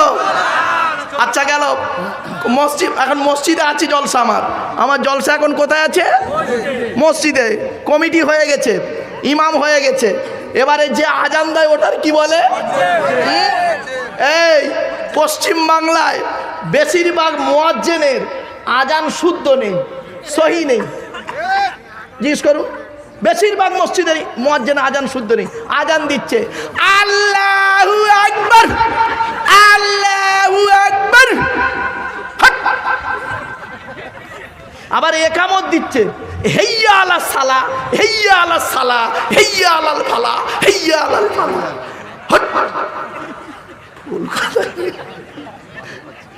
খবরদার নয়, ইমাম মুয়াজ্জিনের আজানকে সই করবেন। বাপেরা, অনুরোধ করে বলে যাচ্ছি, আমারে ভুল বুঝবেন না। মুয়াজ্জিনের সম্মান কি শুনবেন? কিয়ামতের মাঠে মাটিতে মুয়াজ্জিনের দেহ মাটি খেতে পারে না। জোরে বলুন সুবহানাল্লাহ। কয়েক কটা দেহ মাটি খেতে পারে না, টাটকা থাকে। শুনে নিন, মাটি খেতে পারে না, টাটকা থাকে কেন? শুনে নিন। আমি পরীক্ষিত মানুষ বাপ, আমি ফরেনসিক ইনভেস্টিগেটিভ কুইজের সঙ্গে আমি জড়িত। আমার একেবারে মূর্খ ভেবো না বাপ, ভারত সরকার এমনি মেডেল দিল না বাপ। চলুন এগিয়ে যাচ্ছি। মানুষ মারা যায়, শোনেন, আপনাদের গ্রামে মানুষ মারা যায় তো বাবা? আচ্ছা, মারা যাবার পরে আপনারা তাকে গোসল দেন, কাপন পরান। হ্যাঁ, বেটা ছেলে কটা কাপন দেন? 3টে, আর মেয়ে ছেলে 5টা। আর হিজড়ে মারা গেলে যা বুঝে পাবে না। আর চিন্তা নেই, বলে দিচ্ছি, আর উত্তর বলে দিচ্ছি, টেনশন নেই, আমি তো আছি এখানে, চিন্তা নেই। শোনেন, বেটা ছেলে মারা গেলে 3টে কাপন, মেয়ে ছেলে মারা গেলে 5টা কাপন, একটা হিজড়ে মারা গেলে কটা কাপন? শুনে নিন। ওর উত্তর হচ্ছে, ওই হিজড়ে ব্যক্তিটার বেশিরভাগ অংশ যেদিকে যাবে সেই কাপনটা তাকে দেওয়া হবে। যদি ওর বেশিরভাগ অংশ দেহের পুরুষ হয়, পুরুষের কাপন দেবেন। বেশিরভাগ অংশ মেয়ে ছেলে হলে মহিলার কাফন দেবেন, হয়ে গেল। চলুন, আপনাদের গ্রামে আপনারা মানুষ মারা গেলে গোসল দিয়ে কাফন পরিয়ে জানাজা পরিয়ে মাটি দেন, তাই তো? মাটি দিয়ে আসার 20 দিন পর, কতদিন? 20 দিন পরে কবরটা একবার খুলে দেখেছেন কোনো দিন? দেখেননি না? একবার দেখবেন মালটা কেমন আছে, কেমন আছে শুনে নিন, শুনে নিন। লাশ ঘাটাঘুটি করা এ তো বাস্তব কথা বলছি। মানুষকে যখন মাটি, মা বোনেরা শুনে নিন, মানুষকে যখন মাটি দিয়ে চলে আসা হয় 8 থেকে 10 দিন পর, আপনারা তো মাটি দিয়ে চলে এলেন, 8 থেকে 10 দিন পরে ওর মাথার চুলগুলো, ভুরু, গোঁফ দাড়ি, গায়ের লোম, হাতের নখগুলো অটোমেটিক্যালি খসে খসে পড়ে যায়। 2 নাম্বার হলো 12 থেকে 14 দিন পর ব্রেনটা পচে যায়, নাক দিয়ে, কান দিয়ে, গাল দিয়ে গড়োতে থাকে। তারপরে 18 থেকে 20 দিন পর পেটটা ফেটে যায়, পোকায় তৈরি হয়। 2 মাস পরে মাংস চামড়া ওই পোকায় সব খেয়ে নেয়। 6 মাস পর হাড়গুলোও শেষ হয়ে যায়। হে নগরার সুন্দরী, হে নগরার সুন্দরী, কোথায় গেল তোমার দেহ? হে যুবক, কোথায় গেল তোমার দেহ? মাটির দেহ মাটি হবে, পুড়ে হবে ছাই। এ দেহ পচা দেহ, গরব কিসের ভাই? বাড়ি থেকে ভাববেন। চলুন এগিয়ে যাচ্ছি। এবার আসছি, কয়েক কটা দেহ মাটিতে টাটকা থাকে, পচে না। 1 নাম্বার, নবীদের দেহ মোবারক মাটিতে টাটকা থাকে, জোরে বলুন সুবহানাল্লাহ। 2 নাম্বার, শহীদানদের দেহ মোবারক মাটিতে টাটকা থাকে, জোরে বলুন সুবহানাল্লাহ। 3 নাম্বার, এই যে মানুষটা বসে আছে 6টা কোরআনে হাফেজ তৈরি করেছে, শুনে নিন। 6টা হাফেজ তৈরি করেছে, শুনে নিন। 3 নাম্বার হলো মুকাম্মাল কোরআনে হাফেজের দেহ মাটি খেতে পারে না, টাটকা থাকে। জ্বলন্ত প্রমাণ দিচ্ছি। আমাদের এই দেশটার নাম কি? ভারত। পাশের দেশটার নাম বাংলাদেশ। বাংলাদেশে একটা জেলা আছে কুমিল্লা, নাম শুনেছেন? কুমিল্লা জেলায় ছেলেটার বাড়ি। ছেলেটার বয়স হলো 14 বছর। কত? 14 বছরের একটা বাচ্চা ছেলে কোরআনে হাফেজ হয়েছিল। তা হাফেজ হয়ে যাবার পর পেটের রোগে ওই বাচ্চাটা মারা যায়। তো এই হাফেজ সাহেবের বাপ, ভাই, দাদা, গ্রামের লোকেরা জানাজা পড়িয়ে মাটি দিয়ে চলে আসে। 8 বছর পর, কত বছর? 8 বছর পরে ওর পাশে একটা কবর খোলা হচ্ছিল।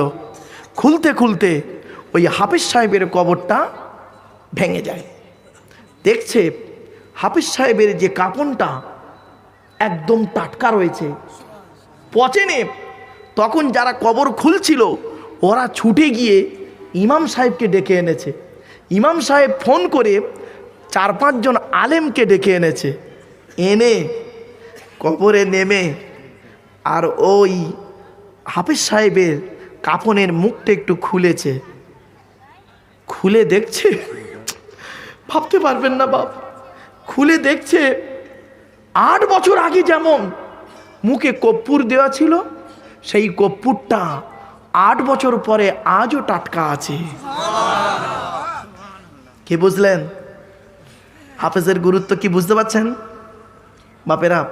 শুধু হাফেজের গুরুত্ব নিয়ে আলোচনা করলে কল্পনা করতে পারবেন না।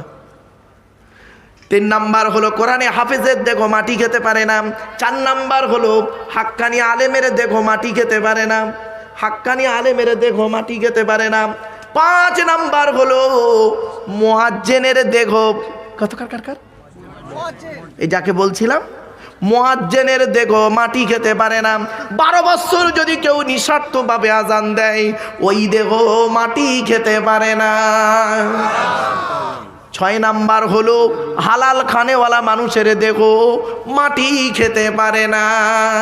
এজন্য মা বোন, বাবাজি, যুবক ভাইদের হাতে ধরে পায়ে ধরে বলে গেলাম, হালাল খাবারটা ভক্ষণ করুন, হারাম খাবার কখনোই খেতে যাবেন না।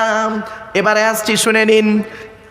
মসজিদ কমিটি হয়েছে, ইমাম সাহেব হলো, মুয়াজ্জিন হলো, আর এবারে যারা নামাজ পড়ে ওদের কি বলে? মুসল্লি।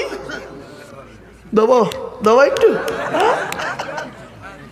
এই কিছু মুসল্লি আছে বুড়ো বুড়ো, সব বুড়ো নয়, দেখবেন গ্রামে দু একটা আছে, ইমাম সাহেব ভালো জানে, কিন্তু দু একটা এমন মুসল্লি আছে না, গন্ডগোলে মুসল্লি কিরাম দেখুন, বুড়ো এত বদমাস কি করে, বাড়িতে বুড়ির সঙ্গে ঝগড়া করে পারে না, ছেলের সঙ্গে ঝগড়া করে পারে না, বৌমার সঙ্গে ঝগড়া করে পারে না, মসজিদে এসে ইমাম সাহেবের গোঁজা মারতে খালি। ঠিক না বে ঠিক? মসজিদের পাকা ঘরে না কেন ইমাম সাহেব তুমি বলো, তো তোর পাকা ঘরে নেই ইমাম সাহেব দাঁড়িয়ে দেবে? খবরদার নয় ভাব, খবরদার নয়, এটা চিন্তা করবেন। চলো না কি যাচ্ছি, রাগ করবেন না। বগরা ঈদের দিন, বগরা ঈদের দিন, এই বগরা ঈদে আমার মা মারা গেছে জানেন। এর আগের বগরা ঈদে কি করেছে জানেন? আমার এলাকার একটা ছেলে কি বদমাইশ দেখুন, আমারে ফোন করেছে ঈদের দিন, বগরা ঈদের দিন ফোন করেছে, হ্যালো আসসালামু আলাইকুম ভাইজান, ঈদ মোবারক। তা আমি বলছি ওয়ালাইকুম আসসালাম, ঈদ মোবারক। ওর নামটা বললো, বলছে ভাইজান একটা মশলা জানতে হবে। বললাম কি মশলা? তা আমি ভেবেছি গরু কুরবানির মশলা টসলা জিজ্ঞেস করবে, ঈদের দিন আবার কি মশলা, কি মশলা জিজ্ঞেস করছে শুনুন। বলছে ভাইজান কুরবানির গোস্ত দিয়ে মদ খাওয়া যাবে? বুঝতে পারেন না, কুরবানির গোস্ত দিয়ে মদ খাওয়া যাবে? আমি বললাম তোর কি আর কোনো প্রশ্ন আছে? বলছে আর একটা প্রশ্ন আছে। কি? প্রথম বলি শুনেনি, কি বলে দেখি। আর একটা বলছে ভাইজান আর একটা মশলা জানতে হবে। কি? সুদের টাকায় বিড়ি কিনে খেলে গোনা হবে? কত বড় বদমাইশ, ভাবতে পেরেছেন? সুদের টাকায় বিড়ি কিনে খেলে গোনা হবে? আমার বাপেরা এগুলো একটু সাবধান। চলুন, এতক্ষণ আমি আল্লাহ সম্পর্কে আপনাদের জাস্ট একটু ধারণা দিয়েছি, এবারে নবী সম্পর্কে দুটো কথা বলবো। 2 মিনিট সময় দেওয়া যাবে বাবা? অসুবিধা হচ্ছে? আর একটু হবে? চলো, নবীদের পরিচয় কটা বলেছিলাম? 3টে।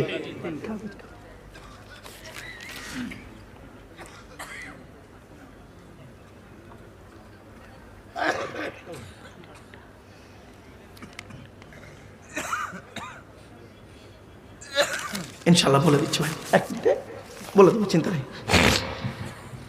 চলুন, নবীদের পরিচয় কটা? 3টে। কি কি ঝপঝপ শুনে নিন। 1 নম্বর, যিনি নবী হবেন তার চরিত্র উত্তম হতে হবে। আল্লাহ সম্পর্কে আলোচনা করতে গিয়ে 2 ঘন্টা পার, এখন সামান্য একটু আলোচনা হয়েছে আল্লাহ সম্পর্কে, আরও ব্যাপক আলোচনা। চলুন, ওদিকে যাচ্ছি না, এবার নবী সম্পর্কে দুটো ধারণা দিই। 1 নম্বর, নবী হতে গেলে তার চরিত্র উত্তম হতে হবে। 2 নম্বর, নবী হতে গেলে তার উপরে আল্লাহর তরফ থেকে ওহী নাযিল হতে হবে। 3 নম্বর, নবী হতে গেলে তার দ্বারায় অলৌকিক ঘটনা মুজিজা থাকতে হবে। পৃথিবীতে যত নবী এসেছেন প্রত্যেক নবীর মাধ্যমে আল্লাহ পাক 1 থেকে 50টার ভিতরে মুজিজা দিয়েছেন। আমার নবী বিশ্ব নবী মুহাম্মদ সাল্লাল্লাহু আলাইহি ওয়াসাল্লামের মাধ্যমে আল্লাহ পাক এই পৃথিবীতে 1000-এরও বেশি মুজিজা দিয়েছেন। জোরে বলুন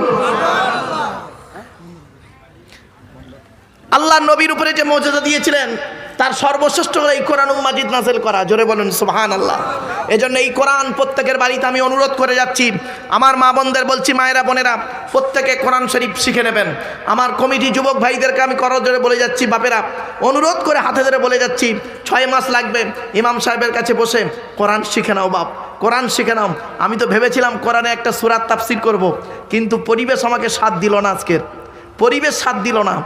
আমি ভেবেছিলাম যদি আমি একটু আগে আসতে পারতাম, অনেক দূরের রাস্তা বাপ, আমি গাড়ি খারাপ হয়ে গেছে, আমি আবার ভাড়ার গাড়ি নিয়ে, স্করপিও, আমার তো মানে সুইফট ডিজায়ার গাড়ির সামনে একটা বোর্ড লাগানো থাকে, আর এক গাড়িটা নিয়ে এসেছি ভাড়ার গাড়ি, আপনার কী বলে স্করপিও।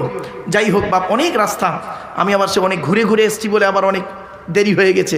নলহাটি হয়ে, রামপুরহাট হয়ে, এদিক দিয়ে হয়ে, বোলপুর হয়ে, সাঁইথিয়া হয়ে এসেছি।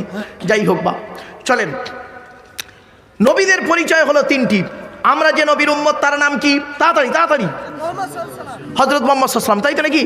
আচ্ছা, মুহাম্মদ সাল্লাল্লাহু আলাইহি ওয়াসাল্লাম কোন বংশে জন্মগ্রহণ করেছেন? কুরাইশ। কুরাইশটা কে? কার নাম কুরাইশ? চলুন, তবে সুবহানাল্লাহ একটু জোরে বলতে হবে, পারবেন ইনশাআল্লাহ? ইনশাআল্লাহ। চলো, কুরাইশটা কে শুনে নিন। মোহাম্মদের বাপের নাম আব্দুল্লাহ, আব্দুল্লাহর বাপের নাম আব্দুল মুত্তালিব, আব্দুল মুত্তালিবের বাপের নাম আব্দে মান্নাফ, আব্দে মান্নাফের বাপের নাম হাশেম, হাশেমের বাপের নাম কুসাই, কুসাইয়ের বাপের নাম কিলাব, কিলাবের বাপের নাম মুর্রা, মুরার বাপের নাম লুবাই, লুবাইয়ের বাপের নাম কাব, কাবের বাপের নাম গালিব, গালিবের বাপের নাম ফিগির, ফিগির থেকে কুরাইশি বংশ এসেছে। নবীর বাপের নাম আব্দুল্লাহ, মায়ের নাম আমিনা, দাদার নাম আব্দুল মুত্তালিব, দাদির নামটা কি? নেতিনা বিনতে খব্বাব ব্রাকেটে ফতেমা, কেউ বলেছেন সামিরাম। নবীর নানার নাম হলো আব্দুল ওয়াহাব জুহরি, নবীর নানির নাম হলো বারিনা বাবাররা, নবীর দুধমার নাম হলো হালিমা, নবীর দুধ বাপের নাম হলো হারেস, নবীর দুধ ভাইয়ের নাম আব্দুল্লাহ, নবীর বাপের নাম আব্দুল্লাহ, নবীর দুধ ভাইয়ের নাম আব্দুল্লাহ, দুটো যেন এক করে ফেলবেন না। নবীর জন্ম 570 খ্রিস্টাব্দে, ইংরাজি কি মাস ছিল? 29শে আগস্ট, আরবি মাস ছিল রবিউল আউয়াল মাস, 12 তারিখ, মতান্তরে 9 তারিখ, সোমবার শবে সাদেকের সময় আরবের মক্কা নগরী কুরাইশ বংশে নবীর জন্ম। নবীর বাপেরা হলো 10 ভাই, নবীর মায়েরা হলো 19 বোন। নবীর বাপেরা ক ভাই? 10 ভাই। নবীর 9টা চাচা, 9টা চাচা, 18টা খালাম, 6টা ফুপু, ফুপু বোঝে বাপের বোন, বাপের বোন, হ্যাঁ, 6টা ফুপু, 7টা ছেলে মেয়ে। নবীর বাপেরা 9-10 ভাই কে কে শুনে নিন। বড় চাচার নাম হলো হারেস, কি বললাম? হারেস, জুবায়ের, মুকাইম, ফাইদাক, জাইদাক, আবুল আহাব, আব্বাস, হামজা, আবু তালেব। নবীর বাপ হলো আব্দুল্লাহ। এবার নবীর ছেলে মেয়ে হলো 7টা কে কে? 3টে পুত্র সন্তান, 4টে কন্যা সন্তান। 3টে পুত্র সন্তানের নাম কি? বড় ছেলেটার নাম হলো কাসেম, কি বললাম? এই জন্য নবীর একটা নাম হলো আবুল কাসেম, মানে কাসেমের বাপ। নবীর একটা উপাধি হলো আবুল কাসেম। বড় ছেলের নাম হলো কাসেম, মেজো ছেলেটার নাম হলো কি জানেন? তাহের বা তৈয়েব। ছোট ছেলেটার নাম হলো ইব্রাহিম। আর 4টে কন্যা সন্তান কে কে? বড় মেয়েটার নাম হলো জয়নাব, উম্মে কুলসুম, রোকেয়া। ছোট মেয়েটার নাম হলো ফাতেমা। একটি প্রশ্ন, তার উত্তর। আপনারা বলুন তো দেখি, আরবে ছেলের অভাব ছিল? তা মুহাম্মদ সাল্লাল্লাহু আলাইহি ওয়াসাল্লাম তার মেয়ে ফাতেমাকে আলীর সঙ্গে কেন বিবাহ দিতে গেলেন? শুনে নিন। আলী কিন্তু কোটিপতি ছিলেন না। আলীর অনেকগুলো গুণ ছিল, তার মধ্যে 2টো গুণ আপনাদের বলে যাচ্ছি। আপনাদের যাদের বাড়িতে মেয়ে রয়েছে, যাদের বাড়িতে মেয়ে রয়েছে, কোন ছেলেকে জামাই করবেন? কোন ছেলেকে জামাই করবেন? একলা বাপের একটা ছেলে দেখে জামাই করতে ছুটবেন না, ফেঁসে যাবেন। সব একলা বাপের একটা ছেলে সমান নয়। আর এই মেয়ে ছেলেরা কোন ছেলেকে স্বামী রূপে গ্রহণ করবে? হাতে একটা মোবাইল দেখতে পাচ্ছ, তার ব্যাটারি নেই, ঘড়ি আছে তার ব্যাটারি নেই, চশমা আছে তার কাজ নেই, পাগল হয়ে গেছে, ঠিক না বেটি? কোন ছেলেকে জামাই করবে? যে ছেলের মধ্যে 2টা গুণ পাবে। কটা? যে ছেলের মধ্যে 2টা গুণ পাবে, ওই ছেলেকে জামাই করবে। আর কোন মেয়েকে বৌমা করবে? সাদা চামড়া দেখে খালি ছুটতে যেও না। শুনে নাও, এই কোরআনে আল্লাহ বলে দিয়েছেন যে মেয়ের মধ্যে 6টা গুণ পাবে। কটা? তাহলে আগে কোনটা শুনবেন, ছেলেদের না মেয়েদের? আগে ছেলেদের হোক। ছেলেদের কটা গুণ? 2টো। কি? 1 নাম্বার হলো ছেলেটি সৎ ছেলে কিনা খবর নেবে। শুধু দাড়ি রাখলে সৎ নয়, শুধু মাথায় টুপি দিলে সৎ নয়, শুধু পাঞ্জাবি পরলে সৎ নয়, আর শুধু নামাজ পড়লে সৎ নয়। ছেলেটার চরিত্রটা ঠিক আছে কিনা খবর নেবে। 1 নাম্বার ছেলেটি সৎ ছেলে কিনা খবর নেবে। 2 নাম্বার ছেলেটি কর্মী কিনা খবর নেবে। কর্মী মানে বুঝতে পারছো ভাষাটা? কর্মী মানে পরিশ্রম করে, কুড়ে নয়। কোন মেয়েকে বৌমা করবে? যে মেয়ের মধ্যে 6টা গুণ পাবে। এই মা বোনেরা শুনে নিন, এই 6টা গুণ যেন আপনার মধ্যে থাকে, তাহলে দেখবে আপনার স্বামী আপনাকে জান দিয়ে ভালোবাসবে। 6টা গুণ কি? কোরআনে আছে। মুসলিমাতিন, মুমিনাতিন, কানিতাতিন, তাইবাতিন, আবিদাতিন, সাইহাতিন, সাইয়্যিবাতিন ওয়া আবকার। 28 নম্বর পারার 19 নম্বর পৃষ্ঠার 11 নম্বর লাইন, সূরার নাম সূরা তাহরিমের 5 নম্বর আয়াত আল্লাহ বলে দিলেন, 1 নম্বর মেয়েটি মুসলমান কিনা খবর নেবে, 2 নম্বর মেয়েটি মোমেনা বা বিশ্বাসী মেয়ে কিনা খবর নেবে, 3 নম্বর মেয়েটি আনুগত্যশীলা মেয়ে কিনা খবর নেবে। দূর থেকে খবর নিয়ে দেখবে ওই মেয়েটি ওর বাপ আর মাকে ভক্তি শ্রদ্ধা করে কিনা খবর নেবে। যদি সঠিক তথ্য পেয়ে যাও মেয়েটি ওর বাপ আর মাকে ভক্তি শ্রদ্ধা করে না, খবরদার যত সুন্দরী মেয়ে হোক ওই মেয়েকে জীবনে কোনো দিন ভিটেই তুলবে না। ও ওর নিজের বাম্মাকে ভক্তি শ্রদ্ধা করে না, তোমার বাম্মার পাতে সহজেই এক থালা ভাত দিতে চাইবে না। ও মুরব্বী বলছে সুবহানাল্লাহ, আমার জীবন সার্থক। 4 নাম্বার হলো তাইবাতিন, মেয়েটি তওবাকারী মেয়ে কিনা খবর নেবে, অনুশোচনাকারী মেয়ে কিনা খবর নেবে। 5 নাম্বার হলো আবিদাতিন, মেয়েটা ইবাদতকারী মেয়ে কিনা খবর নেবে, মেয়েটা 5 ওয়াক্ত নামাজ পড়ে কিনা খবর নেবে, মেয়েটার চরিত্রটা ঠিক আছে কিনা খবর নেবে। আর এই যুবক ছেলেরা ভালো করে শুনে নাও, আর একটা খবর তুমি নিও গোপনে, তুমি ক নাম্বার বুঝতে পারেন না? ও যারা বোঝার ঠিক বুঝে নিয়েছে, যারা বোঝার ঠিক বুঝে নিয়ে চলো বাপ। 6 নাম্বার হলো সাইহাতিনি, মেয়েটা রোজাদার মেয়ে কিনা খবর নেবে। এই 6টা গুণ বিশিষ্ট মেয়েকে বৌমা করলে দুনিয়াতে শান্তি সম্মান পাবে, আখিরাতে জান্নাত পেয়ে যাবে আমার বাপেরা। এরপরে আসছি, আল্লাহর নবী বললেন পৃথিবী শুরু হয়েছে একদিন, এই পৃথিবী ধ্বংস হবে একদিন, ঠিক না বে ঠিক? তাড়াতাড়ি এই পৃথিবী ধ্বংসের কিছু লক্ষণ নবীজি বলে গেলেন, আর বাস্তবের সঙ্গে মিলিয়ে দেখে নিন। 1 নাম্বার নবী বললেন পৃথিবী ধ্বংসের লক্ষণ হলো বিদ্যা সমাজ থেকে উঠে চলে যাবে। আজ মাধ্যমিক উচ্চ মাধ্যমিক বিএ পাস এমএ পাস আলেম হাফেজ মাস্টার ডাক্তার ইঞ্জিনিয়ার প্রফেসর বেড়ে গেল, বুড়ো বুড়ি বাম্মার অনেকে ভাতও দেয় না, খবরও নেয় না, ঠিক না বেটি? 2 নাম্বার নবী বললেন পৃথিবী ধ্বংসের লক্ষণ হলো ওয়ায়ুকসারুজ্জিনা, ব্যভিচার বেড়ে যাবে। ঘরের ভেতরে এখন ব্যভিচার চলছে, ঘরের বাইরে এখন ব্যভিচার চলছে। কত স্বামী স্ত্রী চাকরি করে, স্যার একটা ম্যাডামের সঙ্গে গন্ডগোল করে বসে আছে, ম্যাডাম একটা স্যারের সঙ্গে পরকিয়া করে বসে আছে। সন্ধ্যাবেলা দুজনে যখন বাড়ি আসছে মোবাইলের নাম্বারগুলো ডিলিট করে দিয়ে সুফি সাহেব হয়ে দুজন ফেরেশতা বাড়ি ঢুকছে। 2 নাম এই জন্য কোরআনে আছে বাবা, আমার ভুল বুঝবেন না, আমি বাস্তব কথাটাকে গভীর রাতে তো একটু হাসির ছলে একটু মানে মাখা করে বলি বলে একটু হাসি পায়, নইলে কর্কশ ভাষায় বললে হয়ে যেত, একটু ঘুরিয়ে গাড়িয়ে বলি তাই একটু হাসি লেগে যায়। চলো 2 নাম্বার হলো বাস্তব কথা বলছে, রাগ করবেন না কেউ। আচ্ছা 1990 সালের কথা বলছে, এই মুরব্বীদের জিজ্ঞাসা করো। 1990 সালে, আজ থেকে 34 বছর আগে, তখন ছেলে মেয়ে প্রেম করতো। আমাদের সময় ছোটোবেলায় দেখেছি ছেলে মেয়ে প্রেম করতো। কিসের মাধ্যমে প্রেম হতো জানেন?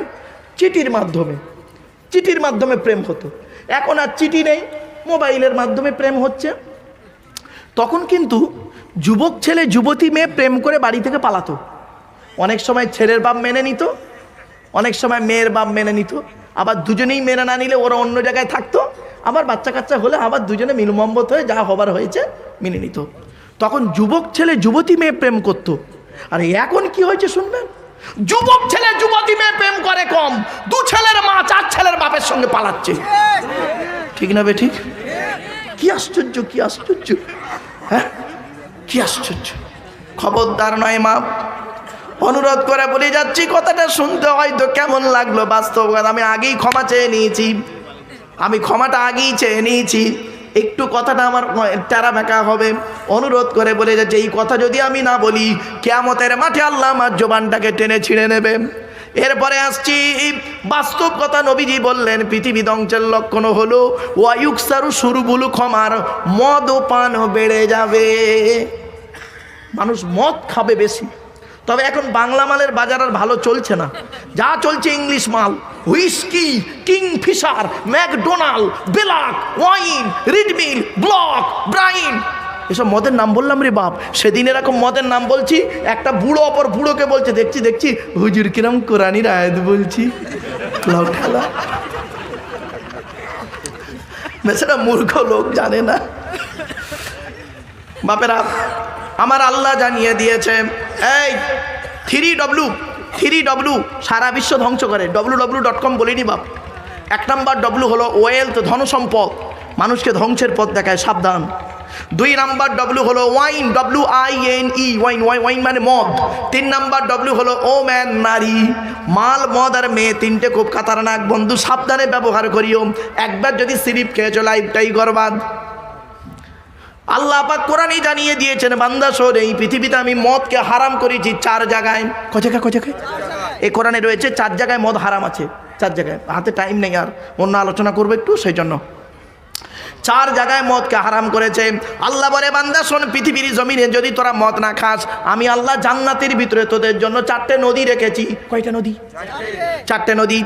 মাসারুল জান্নাতিল্লাতী উইদাল মুত্তাকুন ফিহা আনহারুম মিন মাইন গায়রি আসিন ওয়া আনহারুম মিন লাবানিন লাম ইয়াতাগায়্যার তা'আমুহু ওয়া আনহারুম মিন খামরিল লাযযাতিল লিশারিবিন ওয়া আনহারুম মিন আসালিন মুসাফফা ওয়া লাহুম ফিহা মিন কুল্লি সামারাত। 26 নম্বর পারা 7 নম্বর পৃষ্ঠা 6 নম্বর লাইন, সূরার নাম সূরা মুহাম্মাদের 15 নম্বর আয়াত। আল্লাহ পাক জানিয়ে দিচ্ছেন, জান্নাতের ভিতরে 4টে নদী রয়েছে। 1 নম্বর নদীর নাম হলো পানির নদী। বান্দা শোন, দুনিয়াতে কি পানি তোরা পান করি? মিনারেল ওয়াটার পানি, কিনলে বিসলারি পান করিস। দুনিয়াতে কি পানি পান করেছিস? পৃথিবীতে যদি তোরা 100% আল্লাহকে বিশ্বাস করিস, আর পৃথিবীতে যদি ভালো ভালো কাজগুলো করে যাস, কিয়ামতের মাঠে আমি আল্লাহ তোদের হাউজে কাউসারের পানি পান করাবো।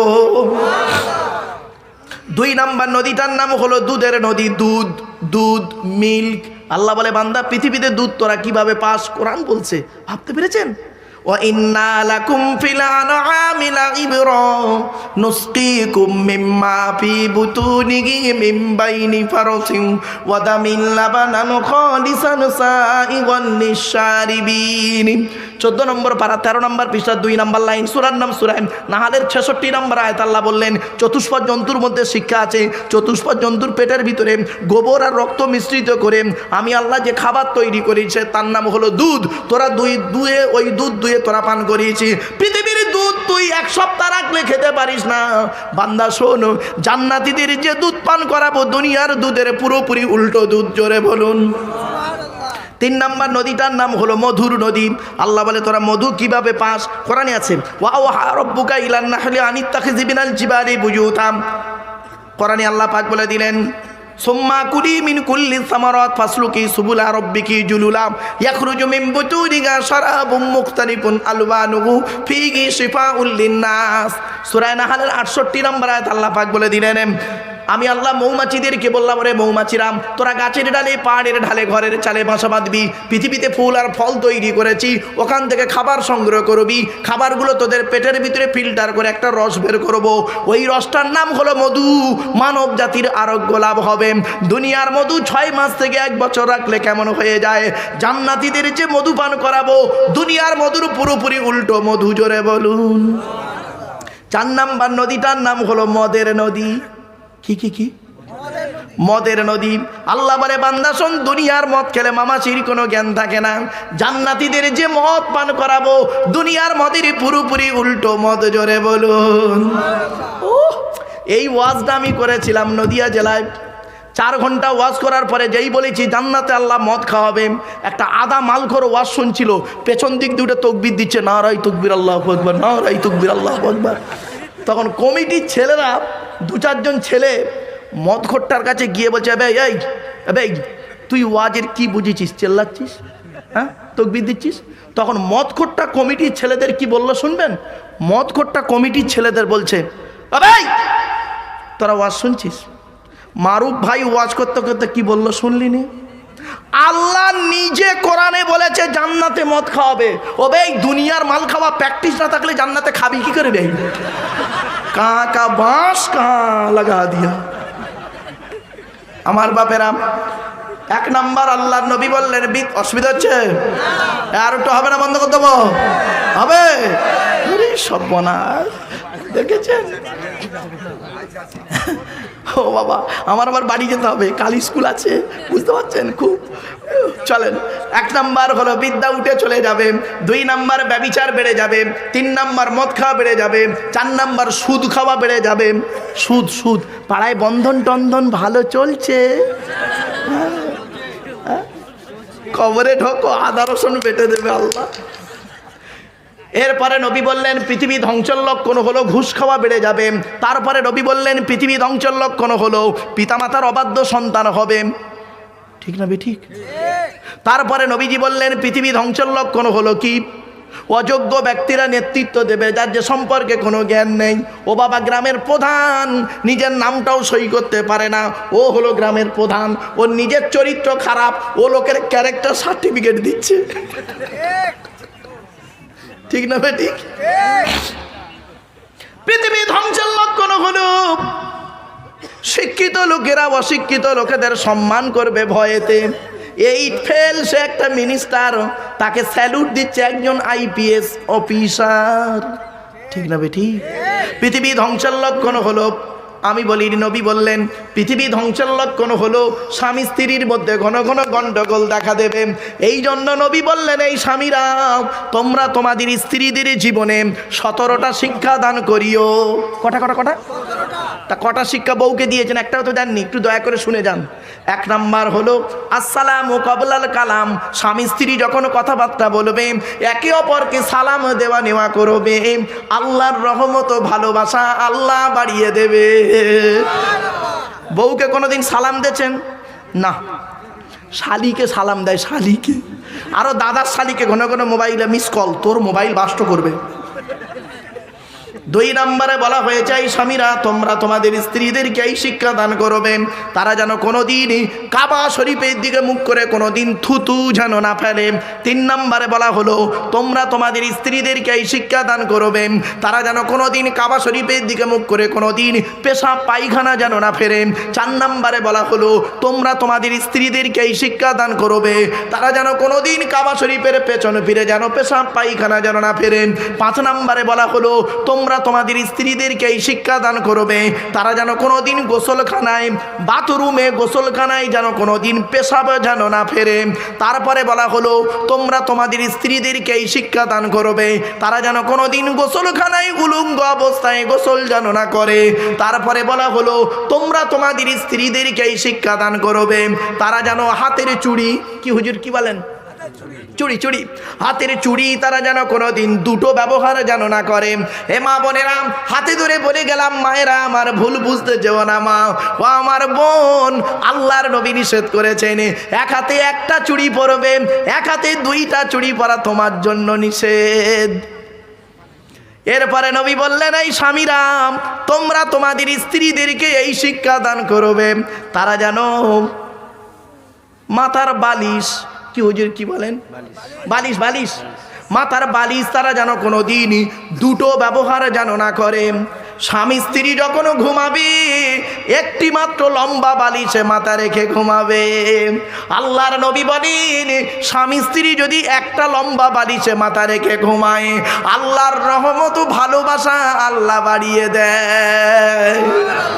ও এই ওয়াজটা শোনার পরে আমার মুরব্বী বাবাজি অনেকে বসে বসে মনে মনে বলছে ওরে মারুফ 20 বছর আগে নগরা গ্রামে ওয়াজটা কেন করলি না, তোর চাচি আর শুতে নেয় না। ও দোষটা কি আমার? আমার বাপের তো দোষ, আমার বাপ বে করতে দেরি করেছিল, কিচ্ছু করার নেই। চলো বাপ রাগ করো না, আল্লাহর নবীর হাদিস, আল্লাহর নবী বললেন ওয়াজ আজ ওয়াজের 12টা বেজে যাবে, অসুবিধা হচ্ছে? সর্বনাশ, ভালোবাসার ওয়াজ করলে বুড়োরাও জেগে যায় এখন। চলো বাপ, বাস্তবটাই বলে আমি, হাদিস নবীর হাদিস তো আমার নিজের কথা নয় গো বাপ। এরপরে বলা হয়েছে এই মেয়েদের একটা অভ্যাস খারাপ কি জানেন, খালি স্বামীকে সন্দেহ করবে, ঠিক না বেটি? স্বামীকে সন্দেহ করবে। একটা উদাহরণ দিচ্ছি, এই মা বোনেরা রাগ করবেন না, মা বাস্তব কথা বলছি। আমার আম্মা যতদিন বেঁচে ছিলেন আমার ওয়াজ খুব শুনতেন, আমার ওয়াজ, অন্য কারো ওয়াজ না শুনলে আমার ওয়াজ শুনবে, আর শুনে আমারে বলে আব্বা তুমি এই কথাটা মেয়েদের বলো কারণ এরা খুব সমস্যা করে। তা আমি বলতেন তো আমি তাই বলছি মা, খারাপ ভাববেন না। চলুন, স্বামী স্ত্রীর মহাব্বত ভালোবাসা, আল্লাহ দেওয়া নিয়ামত ভালোবাসা। মেয়েদের একটা অভ্যাস হলো সন্দেহ করা। কীরকম একটা উদাহরণ দিচ্ছি, ধরুন আপনি নগরা গ্রামে এখানে বাজার আছে তো ভাই? নগরা বাজারে একটা, না নগরায় বলবো না, ওই লোহাপুর ধরি, লোহাপুর একটু দূরে যাই, লোহাপুরে মানে লোহাপুর থানার কাছে একটা দোকান করেছেন। দোকান, আপনি পুরুষ, একটা দোকান করেছেন। প্রতিদিন রাত 8টায় দোকান বন্ধ করে বাড়ি আসেন। কটায়? রাত 8টায়। 3 দিন রাত 10টায় বাড়ি ঢুকুন। প্রথম দিনের খবর কি হচ্ছে শুনুন, প্রথম দিনের ব্যবহার বইয়ের। আজ রাত 10টা বেজে গেল, প্রথম দিন বউ বলবে। তা আপনি হয়তো বললেন, হাই এই সিপিএম তৃণমূলের মারামারি চলছে, আমার দোকানের সামনে মারামারি হচ্ছিল। তখন বলবে, তোমার কিছু হয়নি তো? প্রথম দিনের ভাষা ভালো।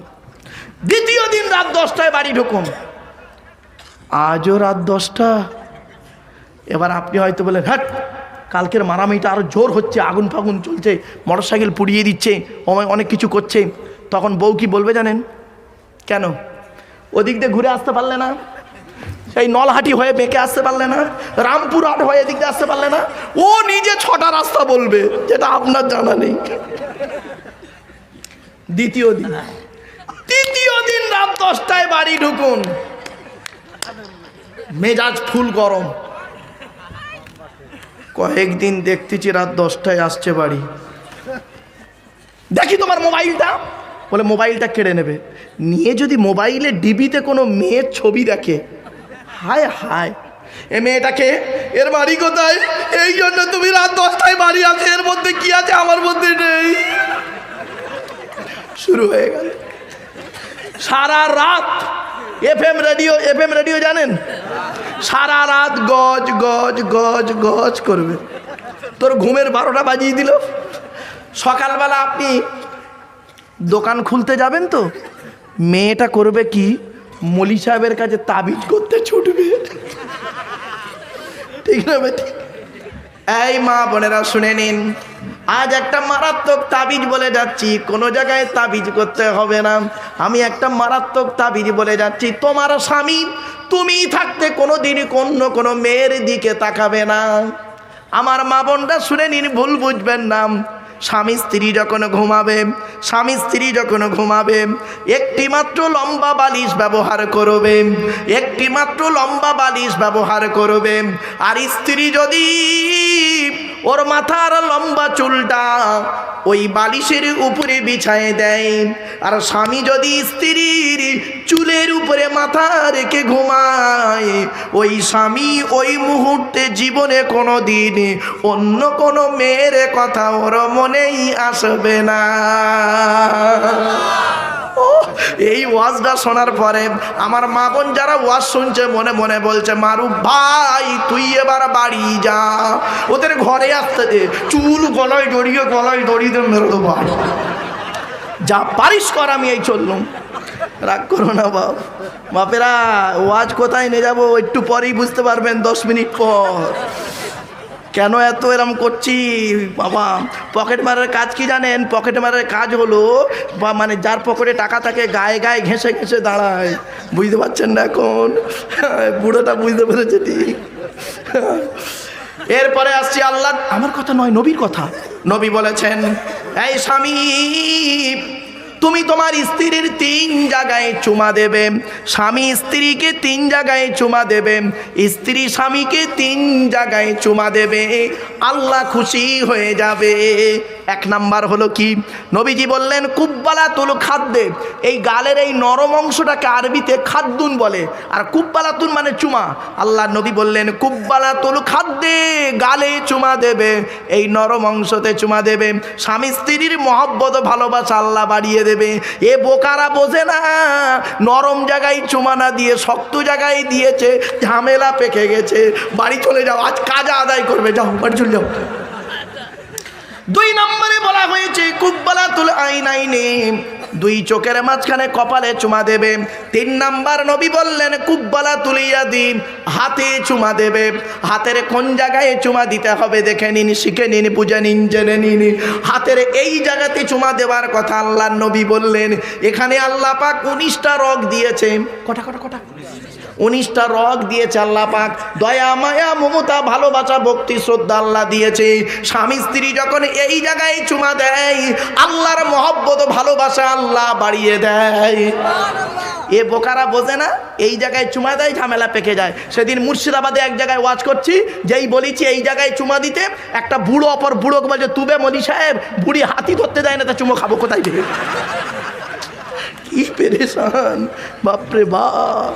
ও চলো বাপ, অসুবিধা হচ্ছে আমার বাপেরাম। শুধু তাই নয়, আল্লাহর নবী বললেন, এই স্বামীরাম, তোমরা স্বামী স্ত্রী করবে কি জীবনে কোনোদিন আলাদা আলাদা প্লেটে খেতে যেও না। এসব অস্ত্র শোনেননি?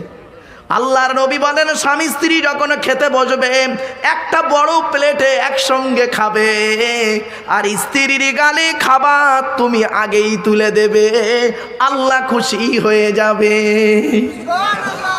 বইয়ের গালে কোনোদিন খাবার তুলে দিয়েছেন? না।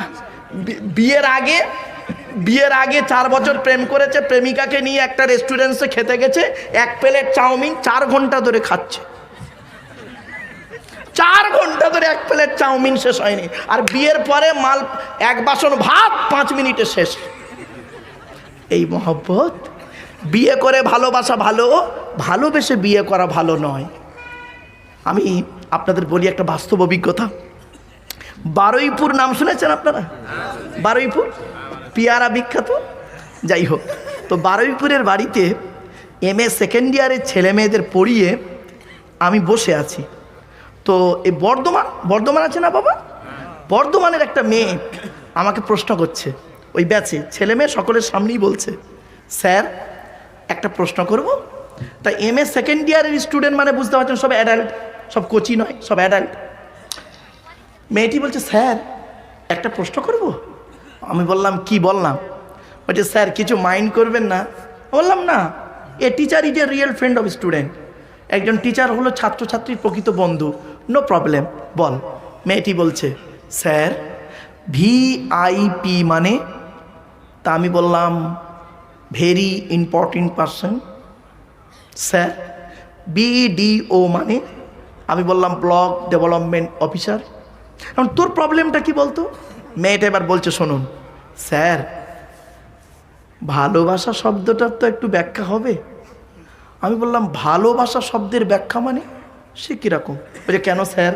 ভয়াকার, ল, বয়াকার, দন্তের সয়াকার, এক একটা অক্ষরের এক একটা গুণাগুণ আছে। একটু বলুন না স্যার, প্লিজ স্যার বলুন, আমরা লিখে নেব। আমি মনে মনে করছি, ঘোড়ার ডিম, আমি তো নিজেই জানিনি, তোদের বলবো কি? স্বাভাবিক। আর এসব জানা আছে নাকি ঘোড়ার ডিম আমাদের? তা আমি তো আর কিছু একটা বলতে হবে, না বললে ছেলে মেয়ে ভাববে স্যার শুধু এই ওল্ড মডেলের লোক, এ নিউ মডেলের লোক নয়। তাই বলছি, তোরা কী করে লিখতে হবে, লিখবি নাকি? স্টুডেন্টরা খুব এগ্রি, লিখবে। হ্যাঁ স্যার লিখবো, খাতা কলম রেডি। আমি লেখ, কি? ভয়াকার, ল, বয়াকার, দন্তের সয়াকার, এই তো? ভা, লো, বা, সা, এই তো? বলছে, হ্যাঁ স্যার। আমি লেখ। ভয়াকার দিয়ে ভালো মন্দ না বুঝে, ল থেকে লজ্জা শরমের মাথা খেয়ে, বয়াকারে বাবা মাকে না যাইনে, দন্তে সয়াকারে সাগরে দিলাম ঝাঁপ। এই ব্যাখ্যাটা হয়েছে? ঠিক হয়েছে। সর্বনাশ, মুরব্বী বুড়ো লোকটা বলছে, ঠিক আছে বললে হবে। আমার বাপেরাম, বন্ধুরে, আপন ঘরে যেতে হবে একটা জায়গায়, জায়গাটার নাম হলো কবর। এতক্ষণ আপনাদেরকে বলে যাচ্ছি, এই প্লাস্টিকের উপরে, খড়ের উপরে বসে আছেন। আজকের আপনারা এখানে বসে আছেন, কালকের চোখ দুটো বন্ধ হয়ে গেলে ওই মাটির তলায় চলে যাবেন। যে ঘরটায় যাবেন, ঘরটার নাম হলো কবর। কি কবর 4টে কথা বলে বন্ধুরে, কবর 4টে কথা বলে। 1 নাম্বার কবর বলে, আমি কবর, দরজা জানালা ছাড়া ঘর। 2 নাম্বার কবর বলে, আমি কবর, সাপ বিছে পোকামাকড়ির ঘর। 3 নাম্বার কবর বলে, আমি কবর, কাউকে চিনি না। 4 নাম্বার কবর বলে, আমি কবর, আমার উপরে আলোকিত করতে গেলে, লাইটিং করতে গেলে, খুশবু করতে গেলে ফুল দিয়ে টাকার প্রয়োজন হয়। আর আমার ভেতরে আলোকিত করতে গেলে, খুশবু করতে গেলে নেক আমলের প্রয়োজন হয়। আমার বাপেরা, মানুষের উপকার করতে না পারলে ক্ষতি করতে যাবেন না। বাপ চলে গেছে, মা চলে গেছে, ভাই চলে গেছে, বোন চলে গেছে। আচ্ছা বাপের একবার হাতটা একবার তুলুন তো দেখি, এখানে কাদের বাপ মারা গেছে একবার দয়া করে হাতটা তুলুন তো দেখি। এতগুলো মানুষের বাপ মারা গেছে, আমি হতভাগা, আমারও বাপ মারা গেছে। এখানে এতগুলো মানুষ বসে আছেন, কাদের মা মারা গেছে একটু দয়া করে হাতটা তুলুন। এতগুলো মানুষের মা মারা গেছে রে, ওরে বাম্মা চলে গেছে এমন মানুষ এখানে রয়েছে। এই দুটো হাত দিয়ে আমরা কত মানুষের গোসল দিয়েছি, এই দুটো হাত দিয়ে কত মানুষের কাপড় পরিয়েছি, এই দুটো হাত দিয়ে কত মানুষের কবরে শুইয়েছি, এই দুটো হাত দিয়ে কত মানুষের জানাজার নামাজ পড়েছি, এই দুটো হাত দিয়ে কত মানুষের জানাজার নামাজের পরে দোয়া করেছি, এই দুটো হাত দিয়ে কত মানুষকে কবরে শুইয়ে মাটি দিয়েছি। মিনহা খলাকনাকুম ওয়া ফিহা নুঈদুকুম ওয়া মিনহা নুখরিজুকুম তারাতান উখরা। এই দুটো হাত দিয়ে সব করেছি, কোনোদিন আমরা ভাবিনি আমাদের কি আদৌ মাটি দেবে কেউ। ভাবতে পেরেছেন? কোনোদিন ভাবিনি। এতক্ষণ হাসির চলে অনেক কথা বললাম, ভাববেন না কালকের বাড়িতে গিয়ে চিন্তা করবেন। আমার এই বক্তব্যের হাসিগুলো মাইনাস করে দেবেন, আর মূল কথাগুলো নিয়ে মূল্যায়ন করবেন। রাত জাগানোর জন্য, সময়টা কাটানোর জন্য, মাইন্ডটাকে ফ্রি করার জন্য হাসির চলে কিছু কথা আপনাদের বলে দিয়েছি। বাপ, খারাপ সেন্স নেবেন না। মা বোনেদের বলি, মা চলে গেছে, বাপ চলে গেছে, ভাই চলে গেছে, বোন চলে গেছে, দাদা দাদি, নানা নানি, খালা খালু, ফুপা ফুপু, মামা মামি চলে গেছে। তাদের জন্য এমন কি করতে পেরেছেন? আল্লাহর নবী একদিন বলছেন, তিন ব্যক্তির দোয়া আল্লাহর দরবারে কবুল হয়, কোনো মিস যায় না। এক নাম্বার হলো দাওয়াতুল মাজলুম, অত্যাচারকৃত মানুষের দোয়া। কোনো স্বামী যদি স্ত্রীর উপরে অন্যায়ভাবে অত্যাচার করে, ওই স্ত্রী যদি বলে খোদা গো আমি অন্যায় করিনি, আমার স্বামী আমার উপরে নির্মমভাবে অত্যাচার করছে, আল্লাহর তরফ থেকে গজব পড়বে, বলতে আর হবে না। অনেক শাশুড়ি আছে দেখবেন, নিজের মেয়েকে খাইয়ে নিয়ে ঘরের ভেতর ঢুকে পড়লো, বৌমা পরের মেয়ে খেয়েছে কিটা খবর নিল না। ও শাশুড়ি মায়েরা করজোড়ে বলে যাচ্ছি, নিজের মেয়েকে যদি, বৌমাকে যদি নিজের মেয়ের মতো ভালোবাসতে না পারেন, আল্লাহ আপনারও মেয়ে দিয়েছে, লোকের বাড়ি বৌমা হয়ে যাবে, আল্লাহর তরফ থেকে গজব পড়বে, বলতে আর হবে না। অনেক ননদ আছে দেখবেন ভাইয়ের কানে কামড়াচ্ছে, যাতে ভাই ভাবিকে মারে এই দান্দা করে।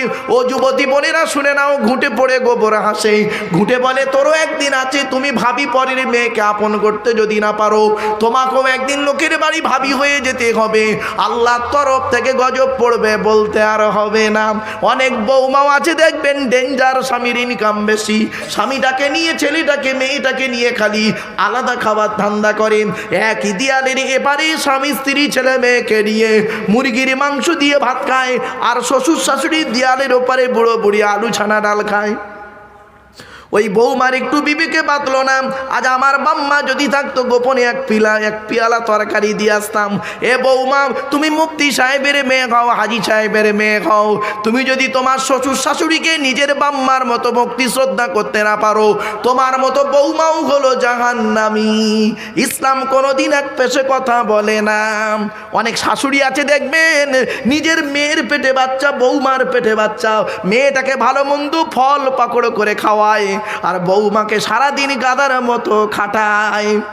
2 দিন বৌমা উঠতে পারেন, এ বেচারা শুয়ে আছে, অসুস্থ শরীর। শাশুড়ি পাড়ায় গিয়ে কি বলছে জানেন? আমরা আর পেটে বাচ্চা ধরিনি, ও একাই শুধু পেটে বাচ্চা ধরেছে। ঠিক না বেটি? লজ্জা করে না? ছি ছি ছি ছি ছি। 1 ঘন্টা ন্যায় বিচার করা 60 বছর ইবাদতের সমতুল্য। আমার বাপেরা, কবরে শুতে হবে। 3 নাম্বার কবর মানে আমি কাউকে চিনি না। বন্ধুরে, বাপ চলে গেছে, মা চলে গেছে, ভাই চলে গেছে, বোন চলে গেছে, সেই বাপ আর মা আত্মীয়দের নামে একজন ব্যক্তিকে আছে 2,000 টাকা দান করবে। বাবেরা, আমি এতক্ষণ আপনাদেরকে হাসির চলে কথাগুলো বলেছিলাম। 2000 টাকা বাপের নামে, মায়ের নামে, দাদা দাদি, নানা নানি, খালা খালু, ফুপা ফুপু, মামা মামি, শ্বশুর শাশুড়ির নামে কে দেবে? 2000 টাকা দেবে। এখন যদি কাছে না থাকে 2 দিন পরে আপনি দেবেন, 1 সপ্তাহ পরে দেবেন। একটু নামটা দয়া করে লিখিয়ে যান। আমার অনুরোধটা রইল আপনাদের কাছে, বাপেরা অনুরোধ করে বলে যাচ্ছি, বাপের নামে মায়ের নামে দান করে যান। মাসুম মাসুম বাচ্চারা কোরআনে হাফেজ হয়েছে, ভাবতে পারবেন না আল্লাহর কোরআন কি কত বড় মূল্যবান। ওরে বাপ, কোরআন যে সে মুখস্থ করতে পারে না, 20 পারা মুখস্থ করে পালিয়েছে মাদ্রাসা থেকে, 30 পারা মুখস্থ, 29 পারা মুখস্থ করে পারা ভুলে গেছে। অনুরোধ করে বলে যাচ্ছি বাপ, আল্লাহর মহব্বত ও ভালোবাসা একজন ব্যক্তি কে আছে দেবে? আমার স্ত্রীর নামে, বাপের নামে, মার নামে 500 টাকা লেখা।